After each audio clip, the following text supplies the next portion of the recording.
Mae hyn yn gallu bod yn dechnegol i fi, fyddai'n gymaint o weir. Croeso i chi gyd, diolch o galon i chi gyd am ddod. Thank you all.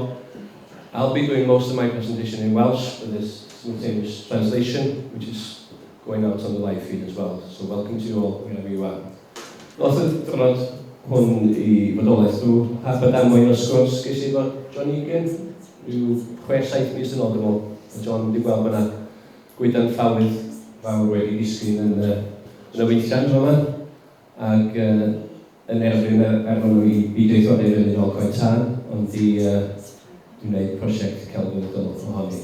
A wrth gael yn gwmwyddo i Junco, Gwraig John, a sgwrs i'r tîm yma, fi ddoth y syniad o cael Symposium gyntaf i gael pobl sy'n delio efo Coed, yn fyw efo cefnraeth Coed yn uchel ni'n meddwl nhw, a dechrau o fam ymlaen. Felly, jyst cychwyn y siwrna fydd hon heddiw, a wedyn fydden ni'n gobeithio nawr ni ddigwyddiad ar y nosfa yn 2026. Felly, diolch o galon John am ddod â'r ysbrydoliaeth ymlaen ac y holl waith caldo yn cefnogi. Diolch yn fawr.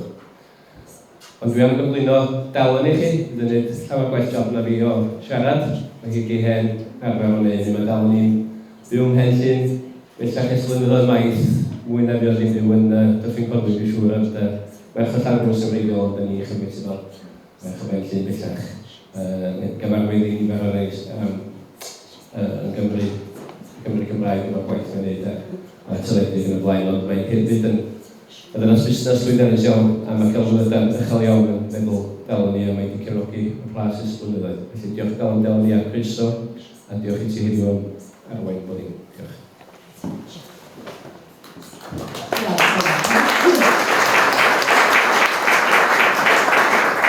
Diolch yn fawr iawn i Gwyn a croeso cynnes i bob un yna chi. Wel, Symposium, be ar y ddeall ydy hwnnw?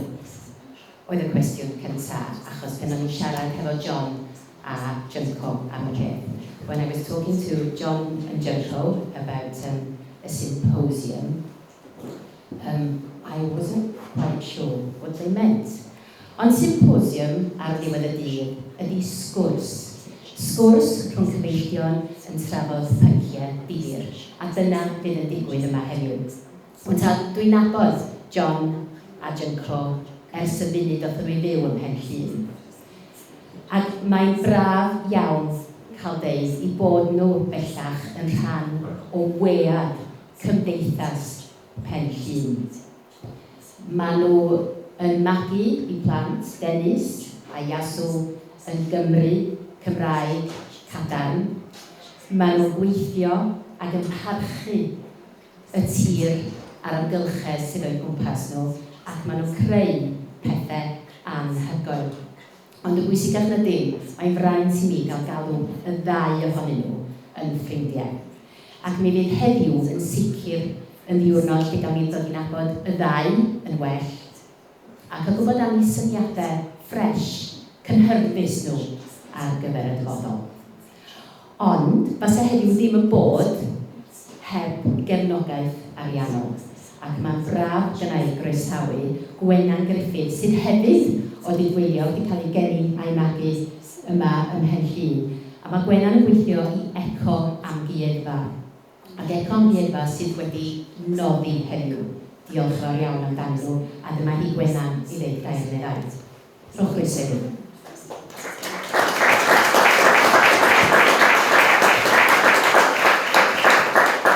Diolch dalon ni. Bob yn clywed fi'n iawn. Mae'r tidweiliad takeover wedi cychwyn. Bore da bob, mae mor braf cael bod yma efo chi gyd bore yma. Da ni fel criw Eco Amgueddfa mor falch o allu noddi digwyddiad ffantastig yma. A gallen ni aros i weld beth yn digwydd dros yr oriau, y dyddiau, yr misoedd nesaf efo'r brosiect. Ond i gychwyn, dwi wedi gymryd chydig bach o'ch amser chi jyst i sôn y sydyn iawn am brosiect yr Eco Amgueddfa a'r gwaith da ni wedi bod yn gwneud yn Mhenllyn ers 10 mlynedd dwytha coeliwch cyfeithio. So, na i gychwyn off efo'r pethau syml. Be ydy Eco Amgueddfa? Wel, yn syml iawn, partneriaeth ydy rhwng 7 safle syntadol yn Mhenllyn, i gyd yn cydweithio, i gyd hyrwyddo diwylliant, treftadaeth a hanes yr ardal. Mae'r 7 safle yn cynnwys Nant Gwrtheyrn, Amgueddfa Fwrwrol Llŷn Nefyn, Felin Ucha, Plas Carmel, Porth y Swnt, Plas y Rhyw a Plas Brynweddw. So beth ydyn ni'n drio wneud? Wel, fel mae pob yn y stafell mae'n gwybod, mae'n andros o brysur y pen llun o pas i fyny at adeg yma'n flwyddyn. A wedyn mae'n gwbl groes yma wedyn yn ystod cyfnod yr Hydref a'r Gaeaf. So beth ydyn ni'n drio wneud ydy denu pobl i'r ardal yn ystod y cyfnodau tawel ar y flwyddyn. Ond mae'n bwysig nodi na dim trio denu mwy o bobl ar ben y niferau sy'n dod yma'n barod ydyn ni. Da ni jyst yn trio sbredio'r crowd yn hafal drwy'r flwyddyn, fel bod o fwy cynaladwy yn economaidd, yn amgylcheddol, ddiwylliannol ac yn gymdeithasol. Mae hyn yn golygu y swyddi sa'n draddodiadol wedi bod yn allan rhan amser yn gallu bod yn swyddi parhaol, sy'n golygu bod pobl yn gallu byw a gweithio yn lle maen nhw'n cael eu magu. Mae hefyd yn golygu bod yna gynnydd mewn ymwelwyr diwylliannol a bod o'n diwydiad twristiaeth pedwar tymor. So sut mae'n gweithio? Mae o gyd yn ddibynnol ar gydweithio rhwng safleoedd yn ecoamgueddfa a'r gymuned ehangach. So mae gen ni wefan a sianeli cyfryngau cymdeithasol sy'n actio fel portal bach sydd yn derbyn gwybodaeth gan y safleoedd a'r cymunedau a wedyn mae'n ffiltro fo drwan i'r sianeli a'r gwefan i gynulleidfaoedd ar draws y byd i gyd. So, gynllun marchnata di yn y bôn, ond dydy o ddim yn gynllun marchnata arferol. Da ni'n licio cadw pethau lleol yn pen llun. So mae bob cynnwys da ni wedi gwneud, neu bob adnodd da ni wedi greu dros y 10 mlynedd dwytha, wedi cael ei greu gan y gymuned byd y gymuned. Mae wedi cael ei greu gan artistiaid lleol, a lot o'n nhw yma fan ni heddiw, dwi'n mynd i bwyntio neb allan, ond ie, da chi gyd yma. Awduron, feirdd, haneswyr, datblygwyr gwe, fideograffwyr a ffotograffwyr. Mae Gareth yma'n bwyntio gamera tyfu. A mae'r gyllyn, da ni'n cael gyllido gen Shared Prosperity Fund ar y munud, a cyn hynny Interreg drwy Ewrop. Wedyn mae'r gyllideb yna wedi galluogi ni greu defnyddiad sy'n gallu cael ei ddefnyddio i hyrwyddo pen llun a blynyddoedd i ddod. So beth sy'n ei fan ydy, dwi wedi dewis ddedol rhyw 6 esiampl i chi o'r adnoddau da ni wedi greu. So mae'r tandi syl sy'n ni'n dangos rhywun gyd i chi. So, nawn ni gychwyn i bwrdd efo'r teithio rhithiol. Mae hein i gyd i'w gweld ar y gwefan ni. A da ni wedi creu teithio rhithiol o Tregeiri, Chwaral Trefor a Ffordd Ysgol. Mae'r esiampl sy'n y sleid yma yn dangos arddangosfa sydd yn Porth y Swnt ohono fo. Yna hefyd arddangosfa ohono fo yn Amgueddfa Fwrwrol Llŷn Nefyn. Da chi'n caderyn bach uwch i ben o'n sbio ar Tregeiri a yna wybodaeth yn dod i fyny fel da chi'n pwyso ar y sgrin yn llys. Mae yna adran ar y gwefan ni ar yw'r ganfod Llŷn, ac yma welwch chi lwyth o wybodaeth am yr ardal. Nathon ni gomisiynu Aled Hughes, cyflwynydd radio a teledu, i vlogio, a gath o gerdded ar hyd yr arfordir i gyd gan gynnwys llwybr y morwyr sy'n mynd â chi o Absoch i Nefyn. A i gyd fynd efo'r teithiau, efo'r vlog, mae gen i ganllawiau digidol hefyd. A gen i esiampl i ddangos i chi,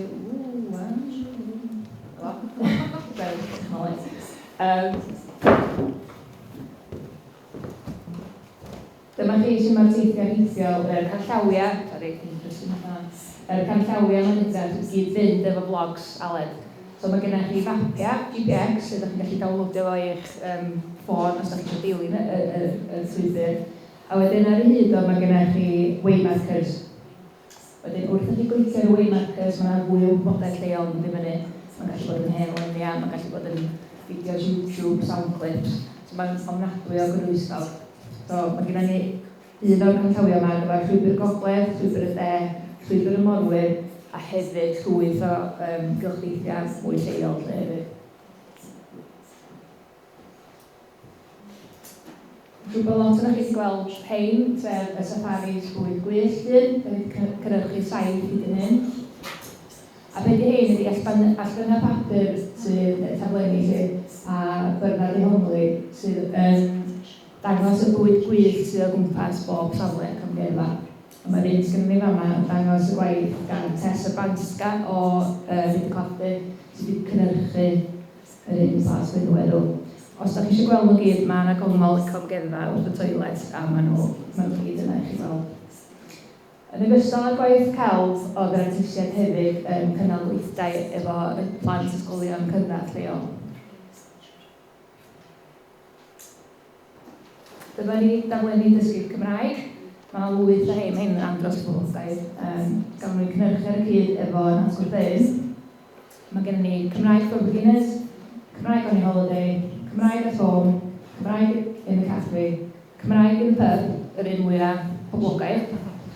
A wedyn mae'r 3 ola yn rhai newydd. Nath ni gynhyrchu ar y cyd efo'r Eisteddfod Genedlaethol Llynedd ar gyfer Eisteddfod yn Byddian. Un Cymraeg yn y theatr efo Theatr Genedlaethol Cymru. A'r un fwyaf diweddar Cymraeg ar yr Ysbryd Pitch mewn cydweithrediad efo Undeb Rygbi Cymru.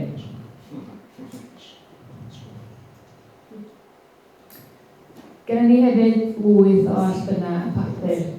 Mae gennym ni daflenni camgyrfa, taith gerdded archeolegol rhyw, a'r un mwyaf diweddar sydd ddim yn allan eto, sef pasbort y camgyrfa. Be di hwn ydy llyfryn bach sydd yn dangos y 7 safle chi, cael ei ddylunio gen John T. Story o Fyny Lôn o'n hefyd rhaid. A pwrpas pasbort ydy gael chi fynd rownd y safle camgyrfa, cael stamp bach ar y pasbort, gael ei diwedd yn cael 5 badge. Mae John T. Mama ymlaen i yma. So ia, fe hynna, da ni wrthi dosbarthu hynna, so fe hynna allan yn yr wythnosau nesaf yma wan. Ac yn ola, wrth gwrs, da ni yn noddi digwyddiadau. Dros y blynyddoedd diwethaf, da ni noddi 3 Fireblitz Llanbedrog, Plas yn Rhyw a Pwllheli, Penwythnos Natur a Badaron, 4 gwyl archeoleg, a mae'r nesaf yn cychwyn yma, dydd Llun, ar 16, dydd yma, tan yr ugeinfed. A penwythnos Sporthi Penweg yn Nefyn oedd yn mis Mehefin.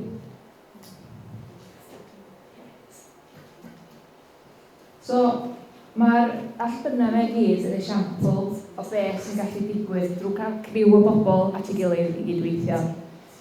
A maen nhw'n mynd i fod yn rhannu profiadau, ymarfer da. A dwi'n mynd i orffan efo motto tîm Pêl-droed Cymru, cryfach gyda'r gilydd, together stronger. Pan dyn ni'n cael criw o bobl at ei gilydd, mae yna bethau anhygoel yn gallu digwydd. Felly, diolch yn fawr iawn i chi.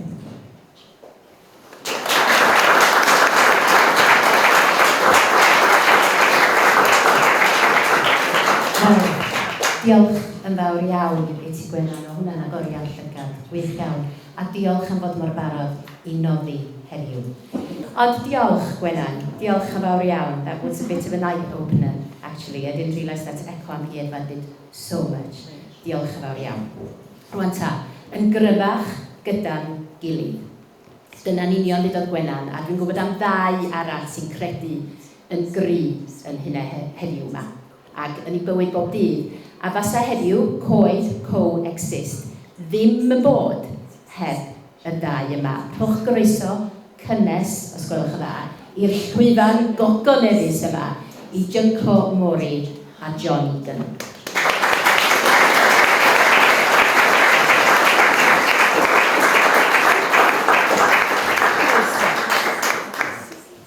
Would you like to sit down? You can stand or sit. Stand, sit. Yeah. Sit. Whatever makes you feel most comfortable. Okay. Actually, you're doing a talk first, aren't you? So Yeah, you. I'll just sit here in silence, like I'm used to. Yeah, I was going to say. Can you hear me? Yeah. Oh, no, Bruce, okay. So, which one is the first one? That one? Yeah. The red one? Diolch yn fawr. Bore da pawb. That's all I can say in Welsh. I took 2 years course and then I still really bad about it. And I hope I can catch up quite soon. My children is really fluent in Welsh. And even though it's thank you for, especially my village, our village, to the radio. It has been incredible. They are so croeso, all welcome to us all the way through and supporting us all the time. And Ascot to Radio has been incredible school, sports, art, crafts. They're so on it, and we are very, very lucky to be here. Thank you. So this is the me talk. So it's my work. This is my husband John. He will talk in a minute. Sorry. Anyway, so my name is Junko Mori, and I'm originally from Yokohama. Red one? No, the adult. That's the end. So I'm originally from Japan, Yokohama. It's the south side of Tokyo, and I'm very, very fortunate. I grew up in kind of sort of in between nature, countryside, and quite close to the city as well. So we had both access, but my favourite hobby when I was little was going to nature, forest and rice field and pond, especially green, dirty, like the dirtiest, greenest, the best. And you find this crazy creatures through a microscope, because my brother had it, and then I was about 10. My hobby was collecting these water from local, and then sketching these organism. And then so when I was in primary school, I was kind of half listening what teacher was saying, but filling these patterns on any gap on the textbook, and just my head was these patterns was kind of taking over. So I often start this drawing without thinking final outcome, and so I just start and then propagate the patterns. So this is watercolor drawing. I went to Musashino Art University in Tokyo first. I took 3D design, and you have to go through 5 different materials. So metal, wood, plastic, that time is closed now for many reasons, and wood, and clay, ceramic, and then textile lecture. I discovered this use of watercolor ink.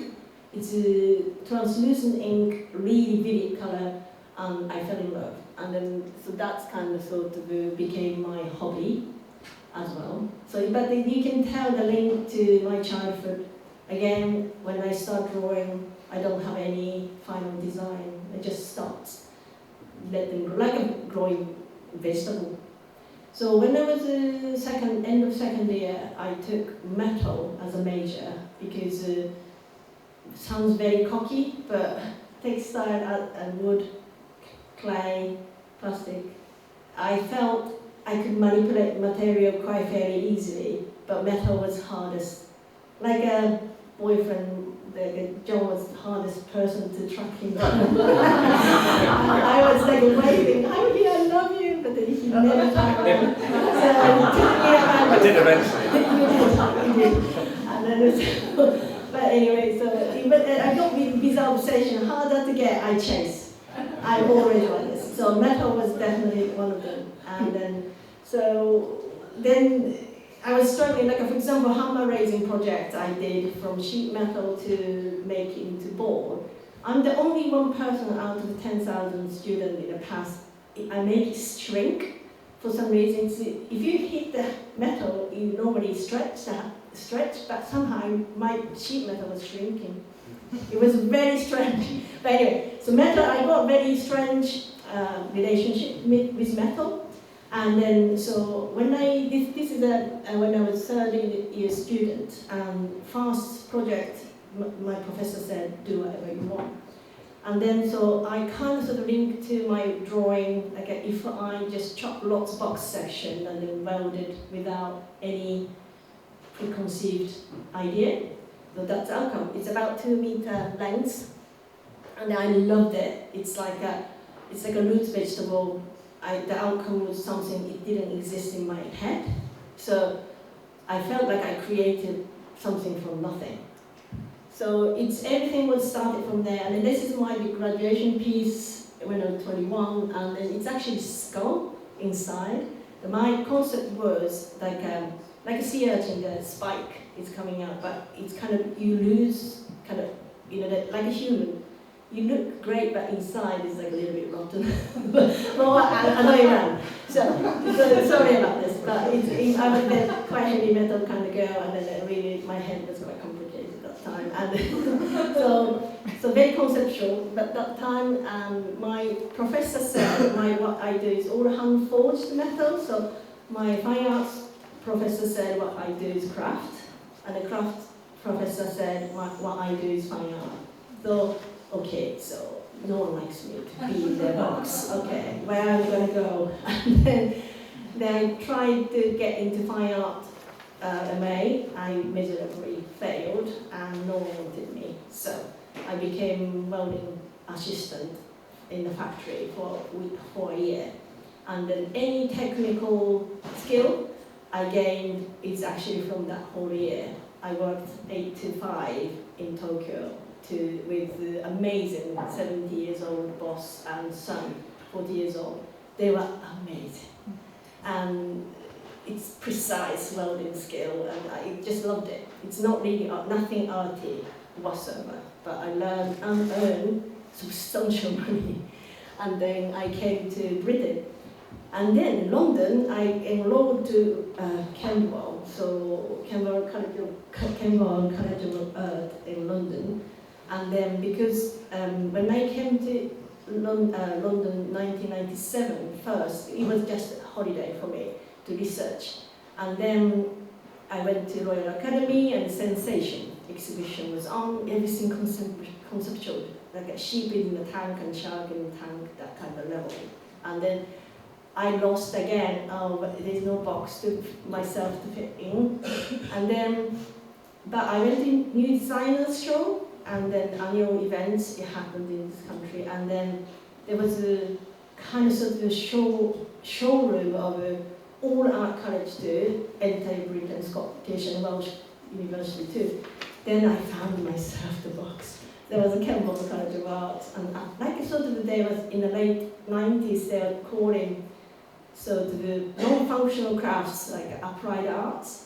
So somehow crafts was a dirty word at that time, almost like a granny that people associate with the granny knits kind of thing. Well, why not actually really? But sort of regarded as not high standard sort of activity in our field, and I felt that a lot when I was a student.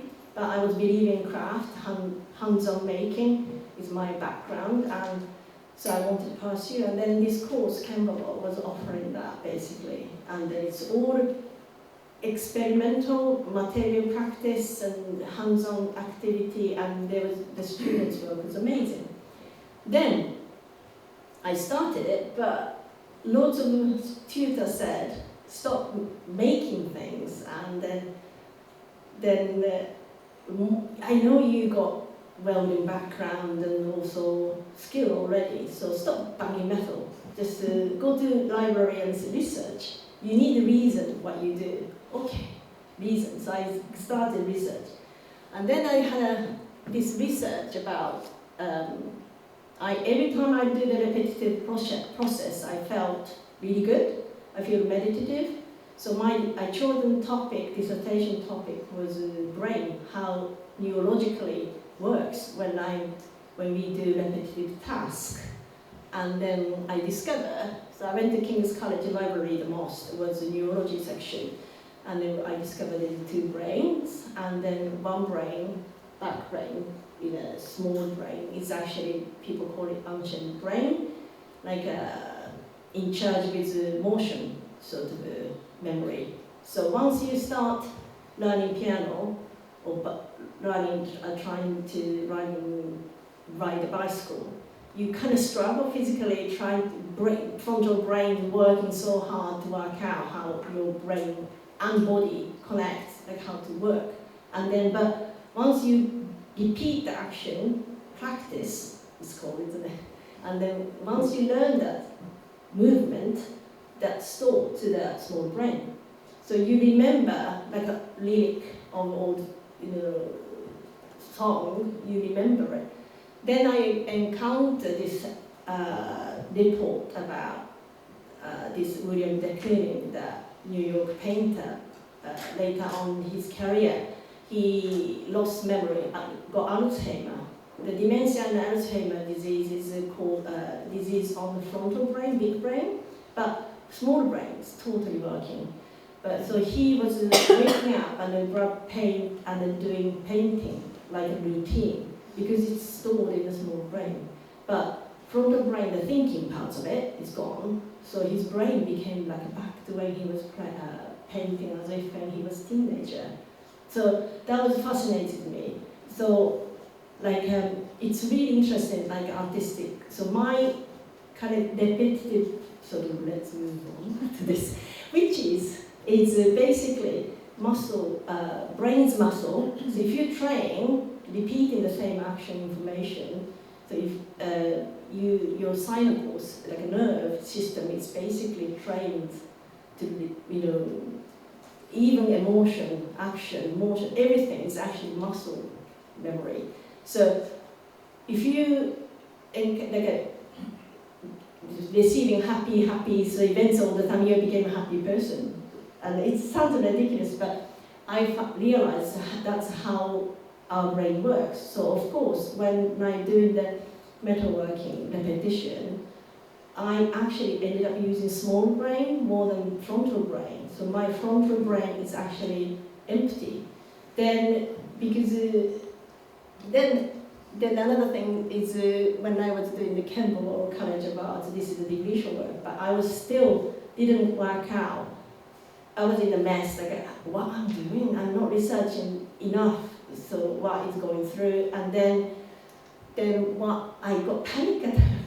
It's quite well known for the beginning of depression, I suppose. But I was quite fully aware of what's going on. Hyperventilation, I couldn't breathe properly.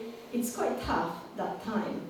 But I realized, that's kind of realized my physical reaction is like, oh, I'm using too much on the frontal brain. How am I going to empty this?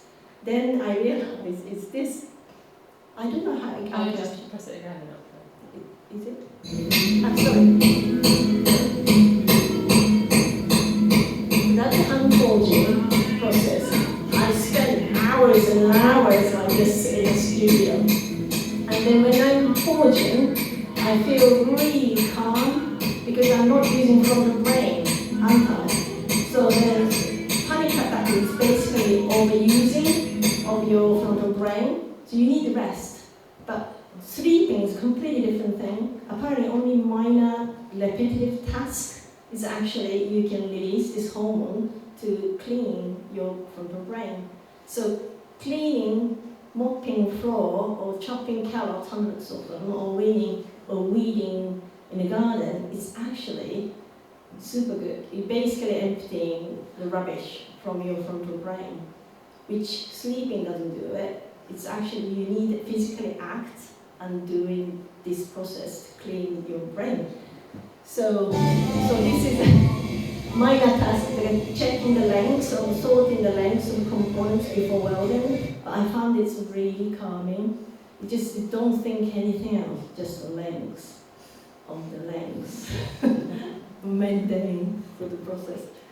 So this is the 2000, and my first project started a 3D dimensional attempt of all hand-forged components assembled together without any final outcome. Then I'm like a farmer, I let them grow and starting like just welding one morning and then spend hours on repetitive action. So this is this is going to be lots of bombarding with lots of images. So it's all hand-forged minus steel, and then I would say 80% of the making process is forging, and then assembling is fairly quick because it's So this is still it's called propagation projects. I named it in 2000 because I propagate the shape. Also, that my practice and thought philosophy is also still developing and propagating. So this is my career highlight. It's in the British Museum in Japan section, in the same cabinet of the ancient steelwork. What an honor! Thank you, British Museum. And you can go and see it. And so it's still going. This is last year's, really ginormous. This one, it's about like 90 centimeters diameter. This is actually from post-towing.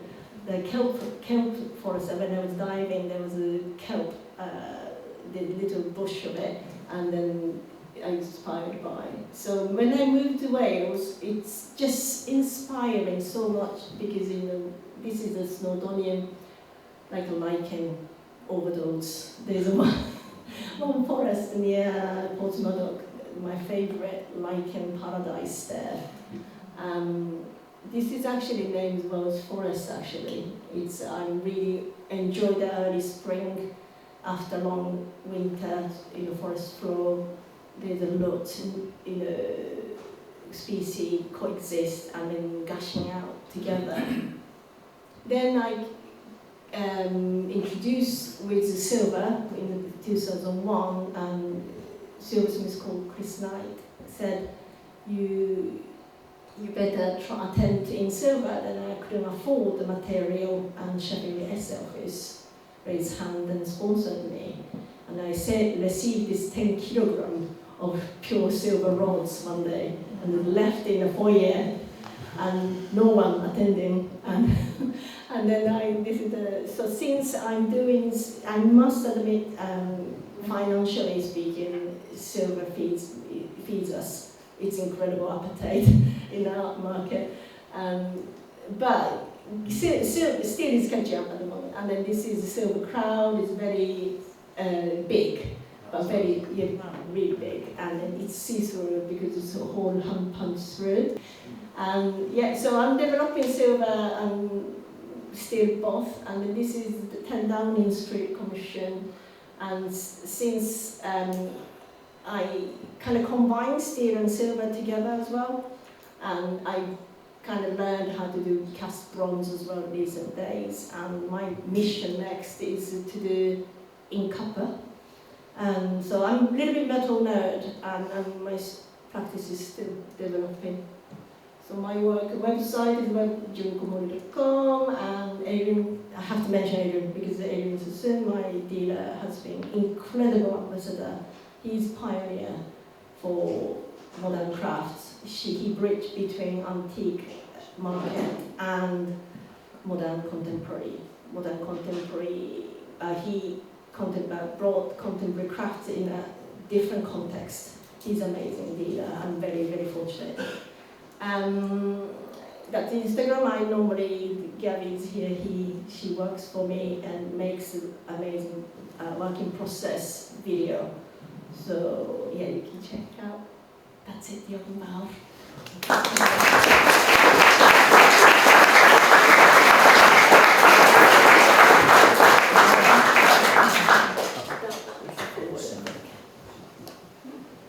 Hello, everyone.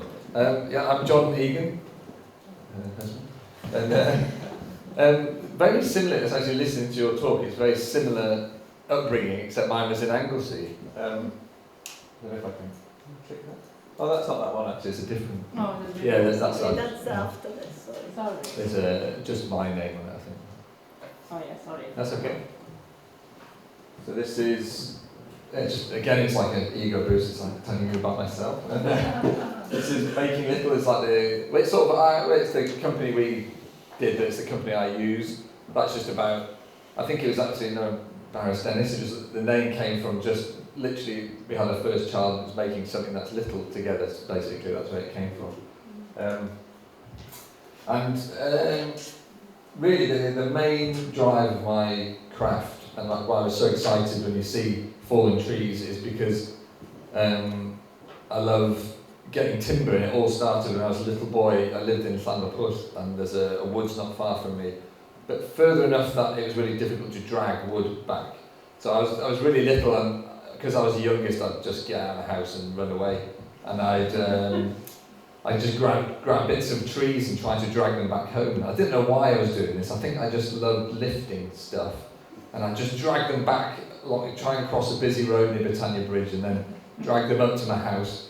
And then I'd get my dad's blunt chisels and just try and hack at them and make them into shapes. Again, I just don't know why, but then I just falling in love with art and drawing and that sort of creativity because of it, really.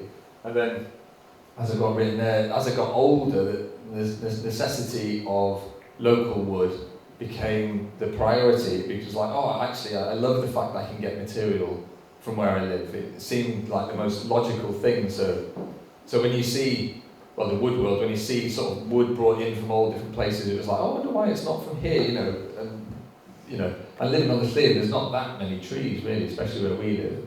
But then Kevin Hamilton Estate, David, he's got some amazing trees there, and he very kindly let me get some of them and plank them up, and thus my journey became even more exciting, finding local timber. And as I've written there, it's about sort of the antiques of the future, not in a vain way, but about that sort of carbon capture of CO2. So when you actually buy some wooden furniture, this is kind of a main drive, you're actually locking in CO2, and if you look after it, if it's a very beautifully made piece of work, then you look after it and it becomes this reverse coal mining. And interesting fact that I heard recently was that coal will never have that again because fungus. So in the old days, before fungus, trees existed and they fell down, and then they became coal, but then fungus and different bacteria came along, and now if a tree falls down, it rots away. So we'll never have coal again. So in my head I was like, let's reverse coal mine, let's make as much wooden stuff as we can and look after it. And so that's where sort of the joy of making wood pieces come from, that kind of same thing you went through, is that kind of, why am I doing this? Like, why am I dragging this 7-ton tree away from here and, moving it in segments all around, like the house, and, cluttering a house with bits of wood everywhere, So these are some of the bits of furniture I make. This was a beech tree from Kevin Hamilton, similar to here, actually, about 150-year-old beech tree that came down. The joy of dragging that around, really, but carving all the details, where I live, being influenced by all the mammals. For some reason, I just love all the sheep and animals and the elegance of the mammals that we're surrounded by, so I wanted to sort of bring that into the work as well. And I'm quite big on eco stuff, I suppose, if you might not have guessed, but so all the coloration is done by burning as well, so everything's highly sanded, wetted and sanded and wetted and sanded, and then when you burn it, you can get this lovely carbonised black feel about it. So everything about it, we're trying to be as ecological and local as possible. These are examples where I try and use the whole tree as well, so often you get a chipper and you'll just chip all the tree except the main beautiful planks that everyone wants, but I was trying to come up with a design how I can use all the whole tree. So these are bits of the canopy on the beech tree, and trying to make them into products. And again, it's all burnt, so kind of ebonising effect. It's a very exciting effect to do when you're actually doing it. And these are like chopping boards, so there's some of the branches. And having a blacksmith as a wife, there's always bits of metal lying around, so I started heating them up and using to burn shapes and things like that. Again, more stuff. We've got like hooks to the real top of the canopy. I've cut a dovetail in the back so you get this invisible joint on the wall, just trying to use it all up, and details of carvings. I've kind of got this weird obsession with Greek sculpture and hair and things like that, so I want to try and get that more in my work, and I love the history of sculpture as well through that. Back to that eco stuff, I built a few buildings, our house, Junker's workshop, my workshop, and some cabins and other stuff as well. And I'm trying to use as much local timber as possible, so the larch, not too dissimilar from here, but probably from mid Wales, to be honest, about the furthest I go. it's all made from larch and eco materials and breathable membrane, so the whole house breathes, and plaster, lime plaster and stuff like that inside. This was an old cow shed. I think that's the remaining bit of the building, so we built that on. It looks incredibly small in this photo, but it's a proper sized house. It's not a miniature one. And this is Junko's workshop that we're pretty much finished now. So this is an old pig shed that we built this structure on top, which was again similar materials again. So and it's amazing compressed wood for insulation. So you have to go thicker than all the plastic stuff, but it's incredible stuff. And then air quality, because we've got old part of the house and the new part of the house connected, and the air quality is amazing in the new part. It's just it's not damp, it's just really, really lovely, and rather than living in the 300-year-old cow shed that had no foundations. So yeah, and this is again Junko's workshop, some crazy yellow doors, and ping pong, which is very important.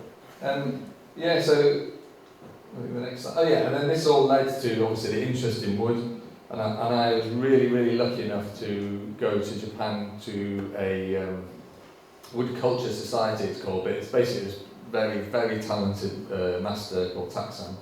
He runs these workshops there for maybe foreign visitors, but he's got lots of local people there as well, because in Japan I researched about wood being being taught wood in Japan, and I was too old already. Basically, you had to start when you were sort of 18 years old, because it's a 20-year process of apprenticeship, and then from there you might be allowed to do something else. And you know, it's like that's it, you know.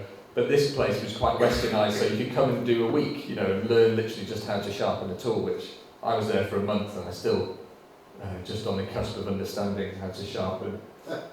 It's these are all the guys, actually. The two guys at the back, Taksan and Masters over there. This chap here, he was incredibly amazing at sharpening. He'd make his own planes. It's just incredible skills that. And then this poor lad here, he was 20 years old, Togo-san. The master said to him, "Here's a plank of elm. Do you hand that plane it by hand?" And so basically, I think he spent 3 months on it every evening, about 3 or 4 hours every evening, just hand planing this piece of elm, totally flat. And I don't know if anyone of the woodworkers here, but if you ever try and plane a piece of elm by hand, it's absolutely nuts. The grain is everywhere. You have to stop and you have to sharpen that tool to the amazing degree. And he did an incredible job. And I was there at the end when he finished, which was very lucky. All incredible place. So if you ever managed to go over to Japan, it's really worth going there. They've got like a chair museum, and they've got hundreds of different chairs from all around the world. And if you like chairs, if you don't, that's probably quite boring. And this was my daunting, when I first got there, it was like, "That's yours, Johnson." Yeah. And I was like, "Oh, okay, what do I do?" And it's like, "Well, I don't know, what are you doing?" Well, I don't know, what am I doing? So I had the first couple of days of, what the hell am I doing? And then quickly, after a night of just going like, "What the hell am I doing?" And then I woke up the next morning and realised, oh yeah, it's easy. I've got no children, no French children. I've got no wife. It's just here by myself, and I'm just making. And I haven't had that for so long, and it was an incredible feeling just to have a month of making. But really what it turned out to be was a month of sharpening. And because I didn't bring any tools, he had a box of old tools, and they were all broken. I've got some tools here, you can have a look. And I just made my own hand planes and things like that.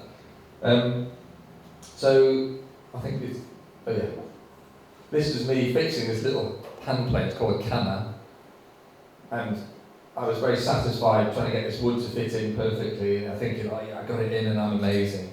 And then the master showed me this box that he made, and this. And you can't hear the sound. You can't hear the sound coming, but the click is like exquisite. And he's the master of making these boxes. Yeah. So he didn't show me to show off. He just showed me because I was interested, but I was very much put in my place of like the skill that these people have.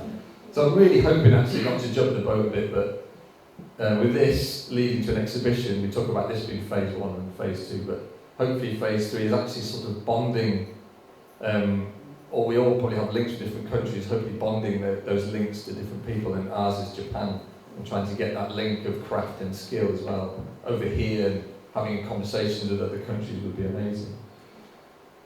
Well, that's it, isn't it? Yeah, I've rushed through this, sorry about that. Well, not sorry for you, but yeah. So we're actually going to talk about this now, Coexist. So we've got a selection of slides. They look a little bit like I've been on holiday and we're showing you some slides of our holiday. but it will make sense in the end. We're talking about why we're here and how we've grown to love craft and here, isn't it? So yes. So we met each other in Manchester through Crafts Council scheme called Next Move. It was 2000. He doesn't remember this, but so in the interviewing room, he turned up totally shaved head, totally pale, stink of whiskey. But he was so chatty. Yeah, sorry about that. But he was chatty with everybody, all the nervous students waiting for the interview room. And then this is basically funding from Crafts Council and Northwest Arts that time, and then basically cherry-picked these students to send it to Northwest, to university. So there was 5 locations: Preston, Liverpool, Manchester, Leeds, Cumbria. Then my placement, I've been chosen luckily, and I've been sent to Liverpool Hope University, and then you were Preston. Lancaster. Yeah. And then, so we went to a separate way, but, so I remember him at the interview room, but he doesn't remember. And then we got together in Manchester, like later on for the business training. You get like this, training. And then since we became really good friends, then we come to North Wales, Hellsmouth, especially, decades of surfing, So every weekend we come left. But all during the Friday winter, evening. we'd just be sleeping in your Nissan Micra. Yeah. You know, Sorry, it's so sorry, dodgy in the car park. It shouldn't be done. We can't properly. Keep us clean. Yeah, we are young. And then, so that's, we got connection in Wales since, over 20 years. The drive home got harder and harder, so every time we drove back to Manchester, it felt like we were going the wrong way, you know. Especially I was from Wales, it's like falling in love with Wales again. From being that grumpy teenager leaving and coming back, it's been like an amazing experience. And then another end is I had allotment in Manchester. I love growing vegetable since when I was young. And then, so in Japan was my grandparent generation, so like before war, straight after war, Japanese women have to grow vegetable on the side, and probably Britain the same, but that lost, that knowledge is lost now. And then my parent generation didn't like doing that, but I luckily grew up with my grandmother. So I grew up with fresh vegetable, it just tastes of tomato, gorgeous. It's totally different thing. And then, so I wanted that. So Manchester, I had that allotment. So we found this house in Tiberio. It was so bad, really bad. And no roof and stuff. Yeah. So we moved, and then Dennis was 1 month old. Yeah. Yes. So we didn't know anybody here, and then so we kind of first 2 years was a bit tough, but we concentrate on raising baby and keep going my practice. But yeah, when Dennis went to school, the community is like opened up to you, isn't it? So and once you open up to the community, everyone's so incredible here. It's like a very welcoming lot. Talk about And this was Junko's pig shed that we were renovating at the time. So I wasn't a builder, but I kind of fooled myself that I was, and then we quickly built something because Junko's the earner at that time and still is, and then we had to get it up and running quickly, isn't it? So we were really poor, limited money, so we recycled everything. If I look back, it's very bad. Corrugated roof, never recycled. There's just too much hole. And Oh, it's so leaky. You don't recycle it. Don't recycle it. And then Doesn't work. we ended up kind of I been working that workshop until really recently, leaky roof and everything. But it made it over 13 years my practice. The roof got blown off once, didn't it? The whole thing. Completely gone. And stuff Yeah, it's like pretty windy dust. here, isn't it? Yes. And then I helped out at Velin, I think, I can't remember when it was, but just briefly helped out with some work. Place very tough. There's a centre here, incredible green wood oak buildings and stuff like that. But I helped out there just building a timber frame, I think it was a boathouse, which gave me some confidence then to sort of make our own, this is my workshop at home, is what the first thing I kind of made properly, really. Yeah. And then that's what led to my other talk, just led to all the other buildings being made. So having that confidence and growing with the local materials to actually build these workshops. So the reason we're talking about this is connecting to this Coed Coexist. So it started that love of getting the materials from the location itself. So again, this is the wood that was the table. So this was the beech tree. And then going to a chap called Bo, which I don't think he's here, but he's a really talented New Zealand chap who's lived here for many years, and he's brilliant at planking the wood in Bodhiam. Yeah. Again, it's just locally sourced, getting the timber locally. It's been an amazing process. And then we go like a walk. That's up Kingsway, and that's Cronbello, I think. But every time we go for walking, it's a place, geological offering almost, really inspire our practice. And then we often talk like, this place is all like a geographically land being scraped this way because it's fantasizing. Because it's windy, tree became this shape, or rock became this shape. There's always a story behind it. So yeah, it's like we realise the geography. The geography is so romantic, and it makes the cultures. It makes it just makes everything. It's like the foundation. So all the water mills and making the wall. Wales has so much amazing geography, and it's making this amazing culture, which I find similarities to Japan, isn't it? Has that. So like Japan is mountains. There's 70% of the land. Luckily, it's not livable. So like nature is preserved, just because you can't go chop wood, it's just too steep. So 70% covered in trees, isn't it? Yes, covered. So we live on the edge.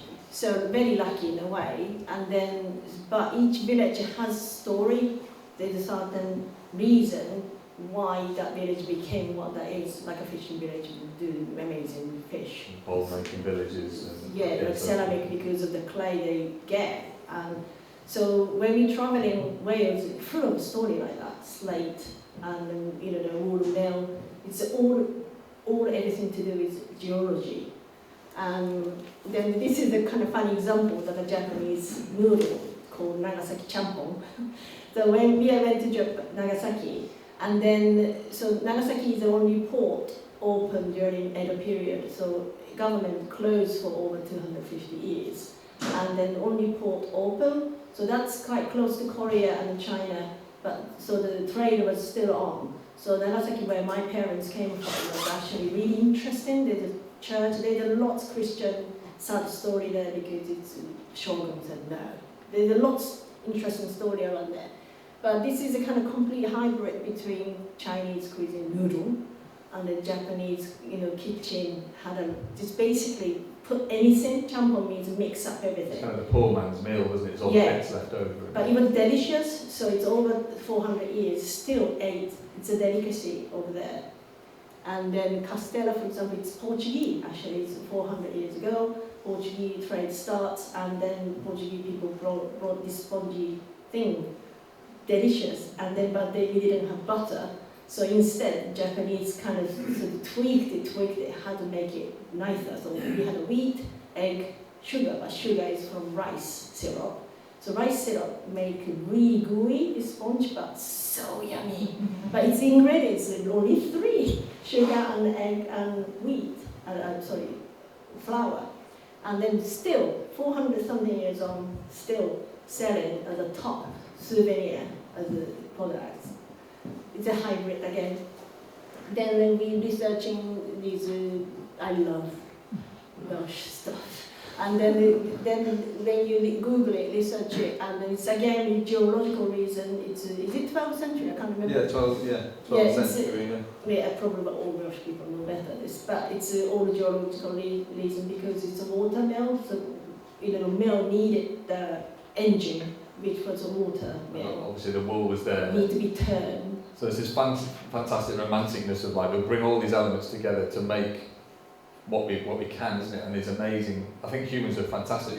We can make these incredible things by our geology of where we are, and that's what we're trying to start with this. Because this project started because of the geology of where we are, and hopefully it'll go on to that. And it's like a really good selling thing, especially Eco and Gumba, if I said that correctly. Saying about that tourism, spreading tourism out, it's really so similar of how to build stories to sell to people, because that's what you've got to do. Not just tourists, but to the Welsh people, and it's selling these stories.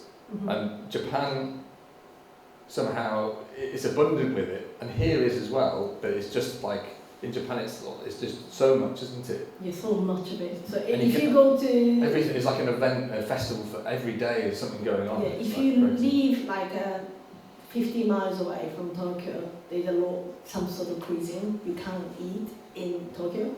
Like then if you far away, every region has somehow character. Singing, festival, food is really all to do with a regional geological offering. Bizarre. And then like a seaweed, I eat them, but you guys don't eat. And then it's so sad because lava. Seaweeds, it's delicious. We eat them. It's the same seaweed that you use for sushi paper. It's the same, same stuff. Species. And then that's from sowing, and then I collect them and make them in late March. Late March is best season to pick, and then it's so delicious. And then so these things again, region, how do you call it, local offering, isn't it? The nature offers us to do stuff.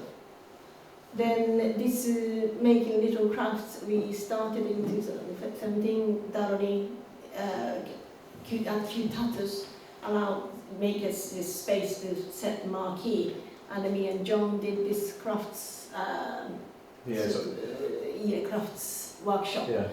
And then one side is wood, one side is metal. And then, so we... a little area to sell, so everyone's helping, they could sell their produce in there as well, so we're trying to support the local makers. Yeah, so we did it 3 times, and then kind of obviously in 2019 was the last one. We wanted to do it 2020, but COVID stopped us. So that's local makers we helped, and there was more people behind this actually. Yeah. But yeah, we did that in post-towing. It's very similar to what we're trying to sort of do here, isn't it? It's just a sort of broader, bigger scale, isn't it? Yes, so hoping lots of artists come and then chip the idea, basically chip into the idea. So this is that beginning of artists like all of you here and people watching to come together to form ideas for this Coed Coexist, and then hopefully in 2026 it will develop into an actual work that we'll have here. It doesn't actually have to be out of the beech tree. This is why we're talking about soil and we're talking about stories, so it can be anything, but we want it to be related to this very local area and we see what grows from it. And hopefully, as I mentioned, it will keep growing, hopefully to Japan, or it will, it can grow in every direction.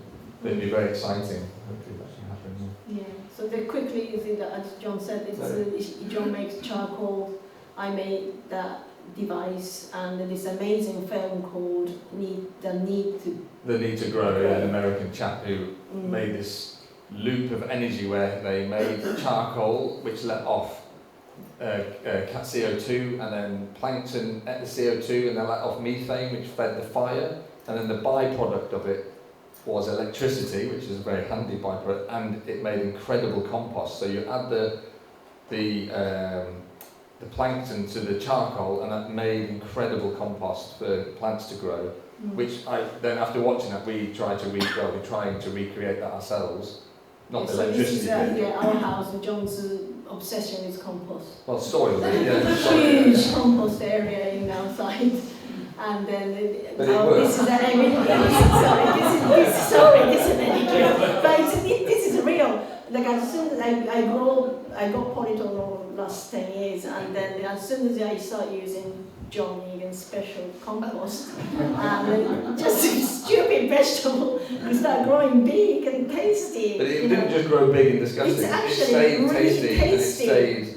Even it had more nutrients in it, you know. Yeah. It's just simple. The soil is everything, basically. And then my friend lives in Portugal, and then this is an annual September acorn picking. We grow oak tree. It's quite easy actually to do. Just to try to plant it. Oak tree more. So then back to this. This is screening with you. This garden. This morning we walked, and this beautiful huge tree fell. We have to be quick. Then, so we kind of sort of processed. We decided to we send a proposal this April. Green, thank you. It's been so fast to come to this far, and thank you, Eco. I'm going to sponsor this, but this is just my beginning. Basically, we are calling for artists and poet, musician, chef, anything could be. So we're aiming 2026. We need more fund for this to commission artists and maybe making new noodle. You never know, like a mushroom seaweed flavoured noodle. That's like that's the symbol of the coexist. It's like everyone coming together from whatever walk of life, making craft is the. So David, Nash, Peter, thank you for filming today. Culture Colony, they've been documenting artistic practice over years, and then Peter offered to film today and live streaming today. Thank you. And then Peter had a long friendship with David Nash, just iconic, legendary artist, woodworker, lives Festimog, and he learned how to use his film and said, take just enough and give back more. And just as artists, we should do the same, basically. That's it.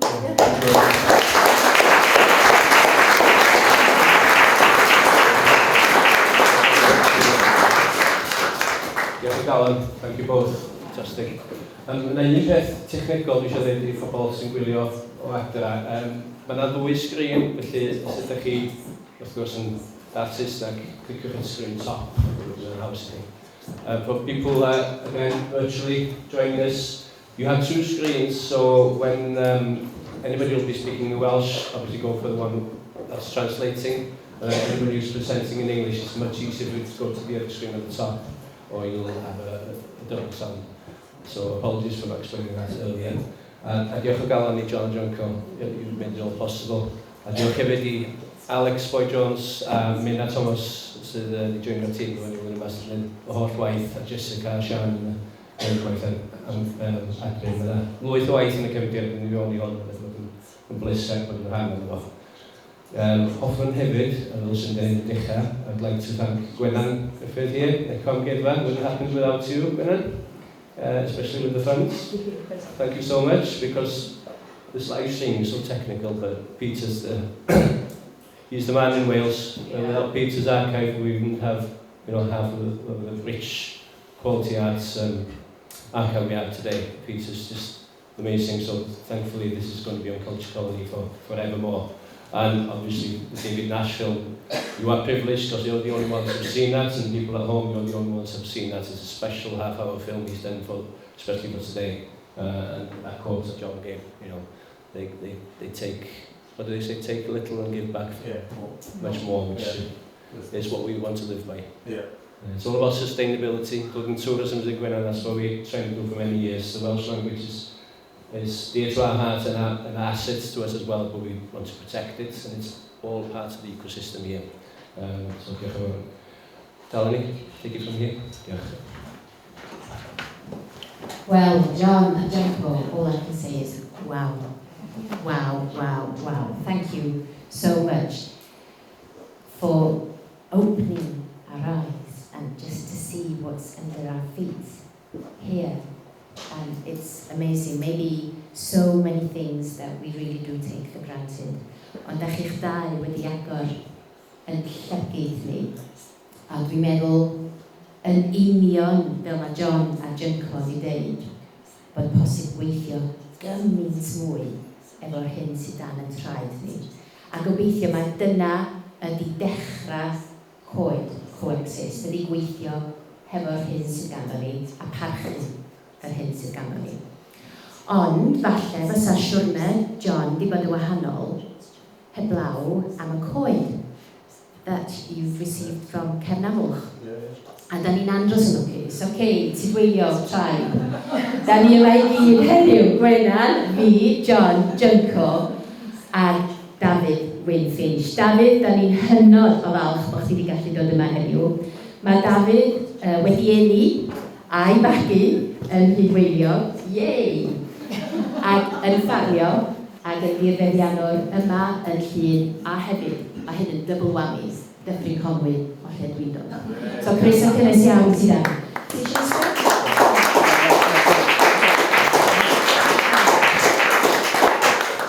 Diolch yn fawr iawn am y gwahoddiad yma. Dwi'n hapus ofnadwy i fod yma. Might need a mic so we can... Yeah, sure. Definitely need a mic. Yeah, just for the live stream. Okay. Maybe this one. Is that what? No? Just a little sort of slightly less cultural anecdote.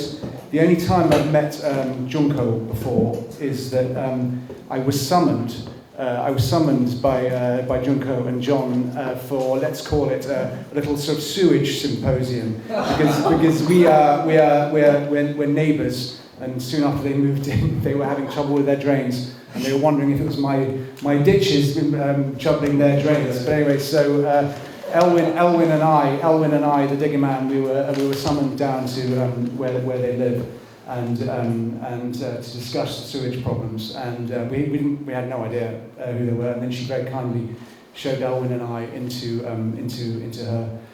her Bay de Bach, where all this incredible work was going on. So anyway, that's the first and actually only time I've met Junco. Anyway, we have the extreme good fortune to be farmers on the north side of Penllyn, about 5 milltir o fanna. Ac mae gennym ni,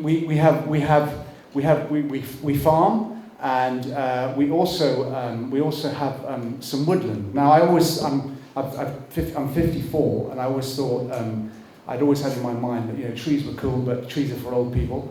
And I've suddenly reached the stage in my life about 5 years ago where my eyes were open to how amazing trees really are. So we've had these woodlands which have sort of just been, I suppose, they've sort of been doing their thing, asleep. But then about 5 years ago, along with my farming, I sort of began to have a completely sort of new look at how we did things, because what I realized was that everything's one dimension, yeah.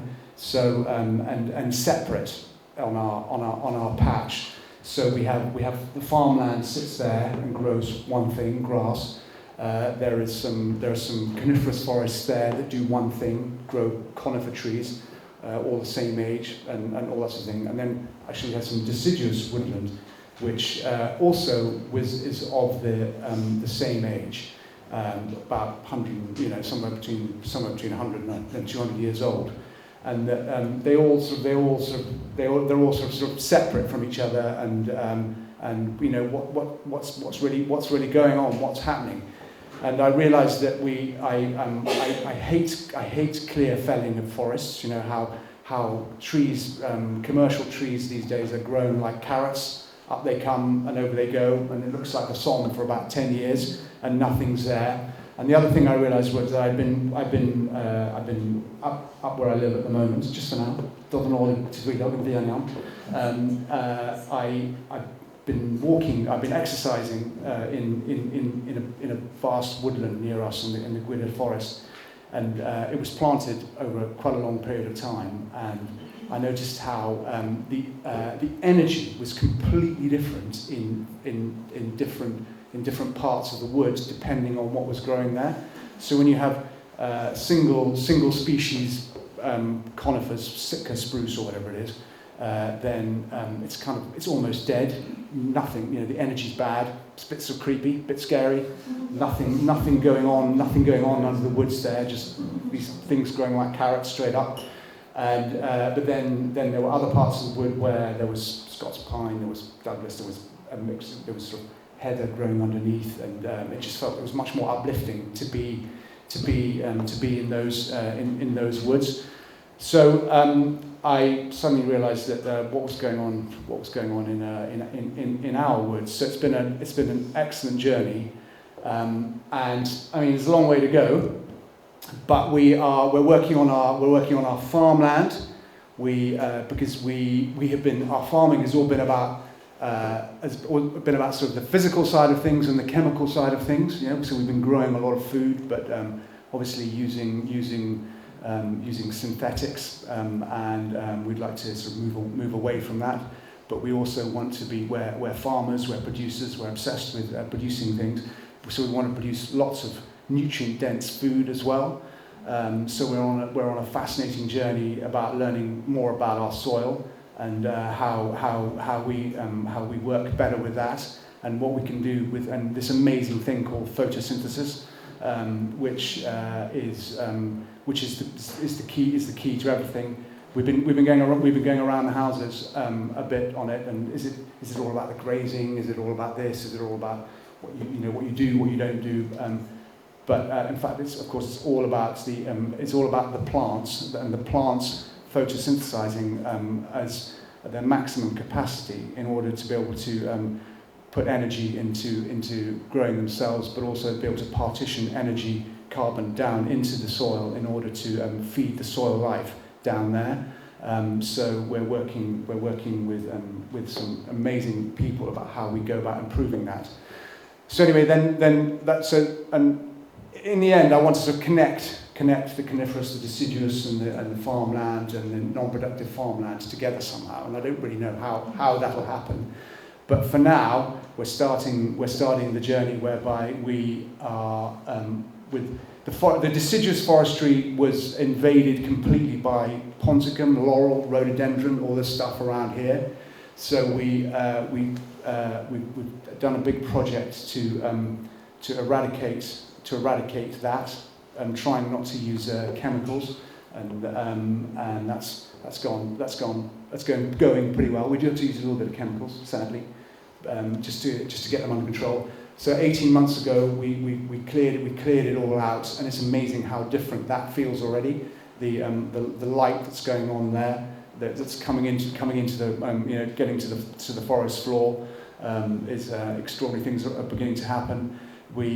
Underneath all these laurels, there are a lot of fallen trees, and one's instinct initially is to be, we've got to tidy everything up, got to clear everything. But in fact, actually, fallen trees are fine. They're fungal food, and they can stay there. And they look more interesting than neat rows of trees.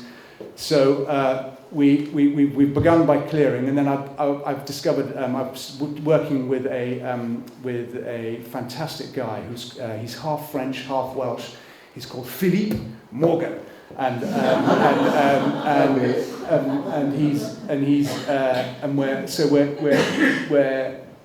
transitioning the forest or the woodland. It's farm scale woodland. It's not forest scale. It's farm scale woodland. We're to something called continuous cover forestry, which means that we want different species of different ages naturally self-seeding, growing at all times. This is a very long project. I'm 54. It's going to take a century probably to achieve this. So we've been assessing what we have and the basal area of the trees that we do have, and we're taking some. This is on the deciduous. We're going to be taking some trees out to create pockets, so that we might do some enrichment planting, but we want to prime the pump so that the woods will generate themselves with different species. We will be taking timber out, and then of course that's another whole discussion about what you can do with timber, from fabulous craft work to hopefully the coniferous forests will be producing timber to build everyday houses for everybody. Is what we hope down the road. So we basically take out on the coniferous forests, we take out a little bit of timber very often, about every 5 years, and gradually let a bit more light down to the canopy. And we leave some trees. We'll probably do a bit of an enrichment planting, because at the moment I feel where it's single species, and we know what's happened to ash trees, we know what's happened to larch trees, and it's just not at all resilient, and it's not how it's meant to be. So we will be putting other species of trees in there as well. But the idea down the road is that everything will self-seed, and that other things can exist there in the woodland too. Whether that be whatever, all sorts of sort of flora and fauna, but they also remain a productive, useful resource for us as human beings as well. And of course, there has to be some economics in it too. So it's early days, and all sorts of inspiring things, like John coming along and making beautiful stuff out of the woods. My wife works in mental health, and there's so much we can do in the woods in terms of mental health, and so we are beginning a very exciting journey, and we're not really sure where it's going to go, but it's going to be so far it's very enjoyable, and we hope in the course of the next 2 years until 2026 that maybe we can do some woodland walks, and come and have a look and come and see what's going on, and you can tell me what you think, and what should happen or shouldn't happen. It's mild. The weather here, as you might know, is mild, and it's mild and wet, and trees love it. Trees grow really well. The wind gets them a bit, but it couldn't be a better place on the planet for growing trees, I don't think. So that's where we're at. Love all the things they're doing, and like you say, opening our eyes to what's here already. Thank you for inviting me here today. It's very good, and hope to be part of something going on. Yeah.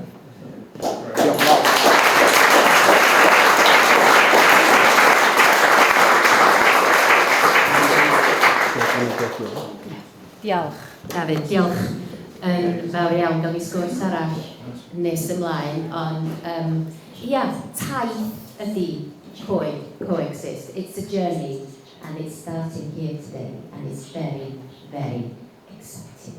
Diolch yn fawr iawn. Wan ta, so rwy'n eisiau PP, neu hanner sydyn, do'n ni nôl 20 munud i faint o gloch, hanner tyn o'r 20 munud i hanner ar y gol mae'r amser yn hedfan. So if you would like to have I was going to say something now, but I won't say it. If you would like to go on PP, I was going to say, but it doesn't quite sound right. But if you would like a panad or use the ladies of the gents, you have 10 minutes, actually 12 minutes. We're starting back on the dot, 20 to 12. Diolch.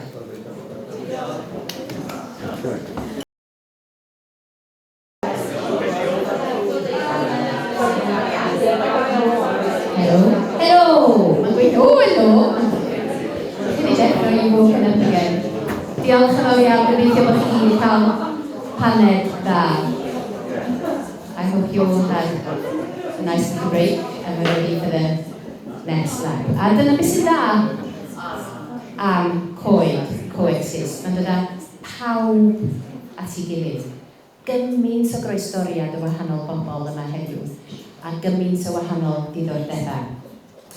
Ac mae'r siaradwr nesaf yn cynrychioli plant life yn arbenigwr, neu uwch arbenigwr Ken.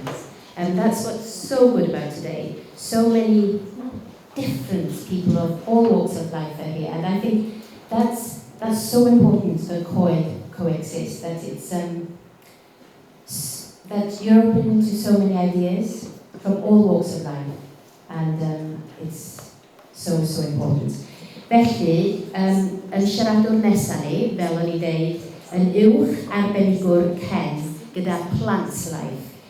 Yr enw iawn swyddogol ydy Dave Lamacraft, but I think people know you as well as Dave Chuff. Is that right? Please give him a warm welcome. Diolch. Diolch, Dave.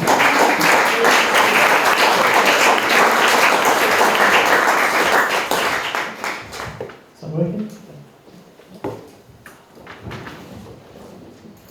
You can grab the near one. Will that work? Yeah. Playing someone? Okay, diolch Emily. Hi everyone, I think I might be the first speaker that's not from Coed. Breaking out to Coed after. Yeah, whatever. So yeah, I work for a charity called Plantlife, with the global voice for plants and fungi. And my job is about lichens and bryophytes. I'm a senior specialist in lichens and bryophytes. Lichens I'm going to talk about in a minute. Bryophytes are mosses, liverworts and hornworts. So basically my work is all about really small plants and fungi.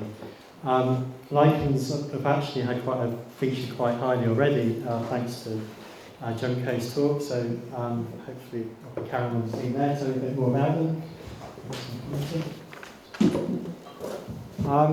So lichens, trees and people. So I'm going to weave how people have interacted with trees and lichens through the whole talk. So to start with, what is a lichen? So lichens are basically fungi. Fungi can produce their own food. They have to partner up with something else to get their food. So in many cases that's decaying wood or decaying vegetation. Some parasitise insects, so things like the zombie fungi that take over spiders. In the case of lichens, they partner up with an alga or a cyanobacteria. So it's a mutualism of symbiosis. So mutual benefits for both partners. In this diagram here, photograph here,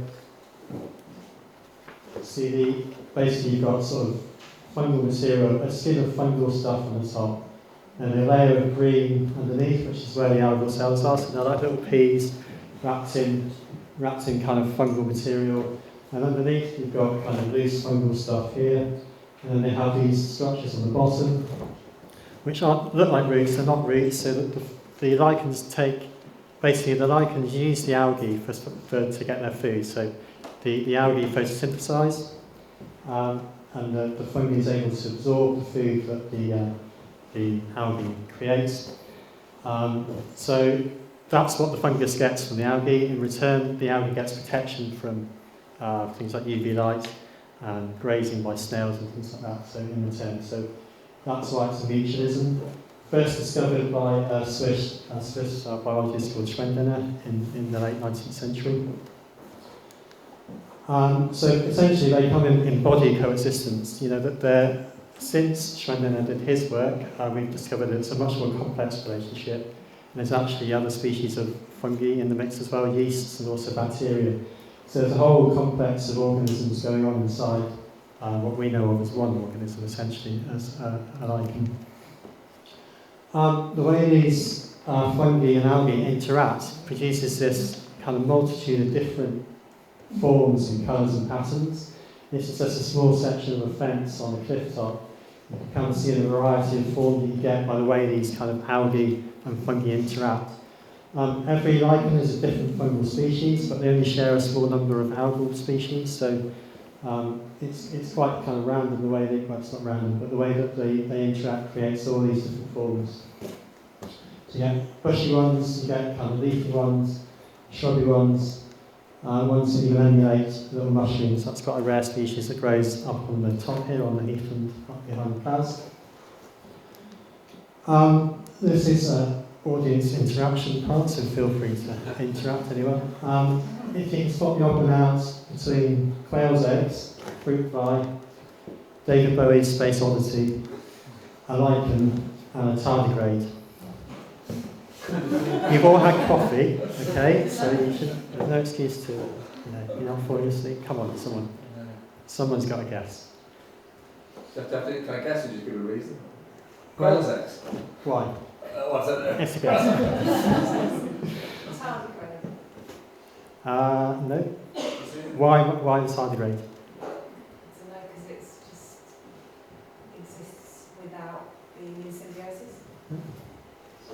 That's one of the pictures. The other man is David Bowie's Space Oddity. Because he's a rock star and the others aren't.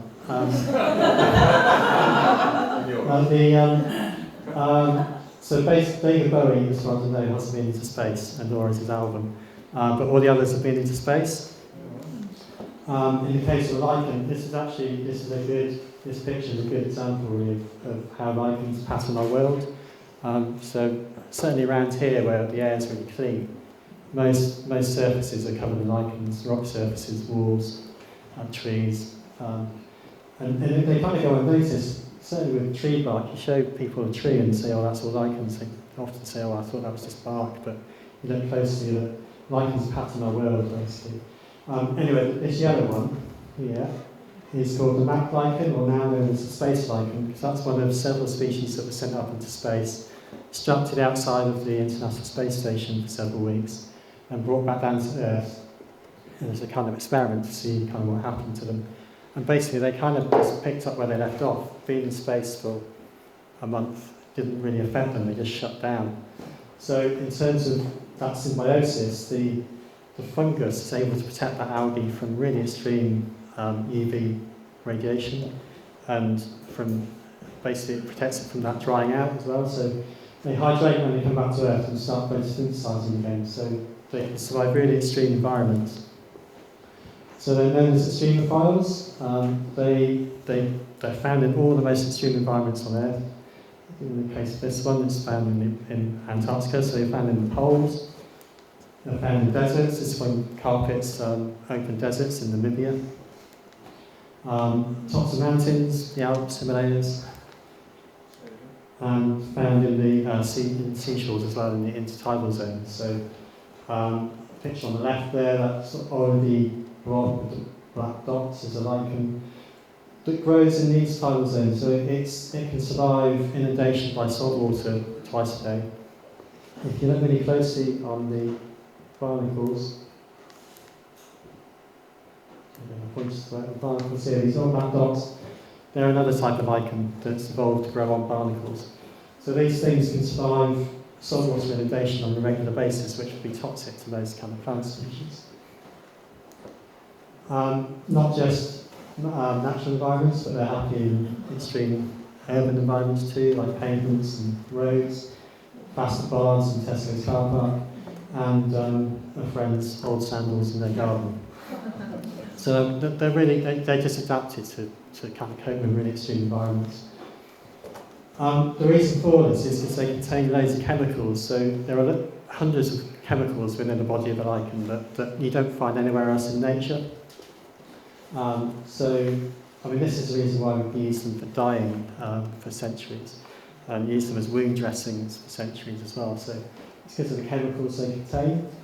In the case of this yellow one here, so this is a really common lichen you see all over the place, especially in urban environments, the maritime sunburst lichen.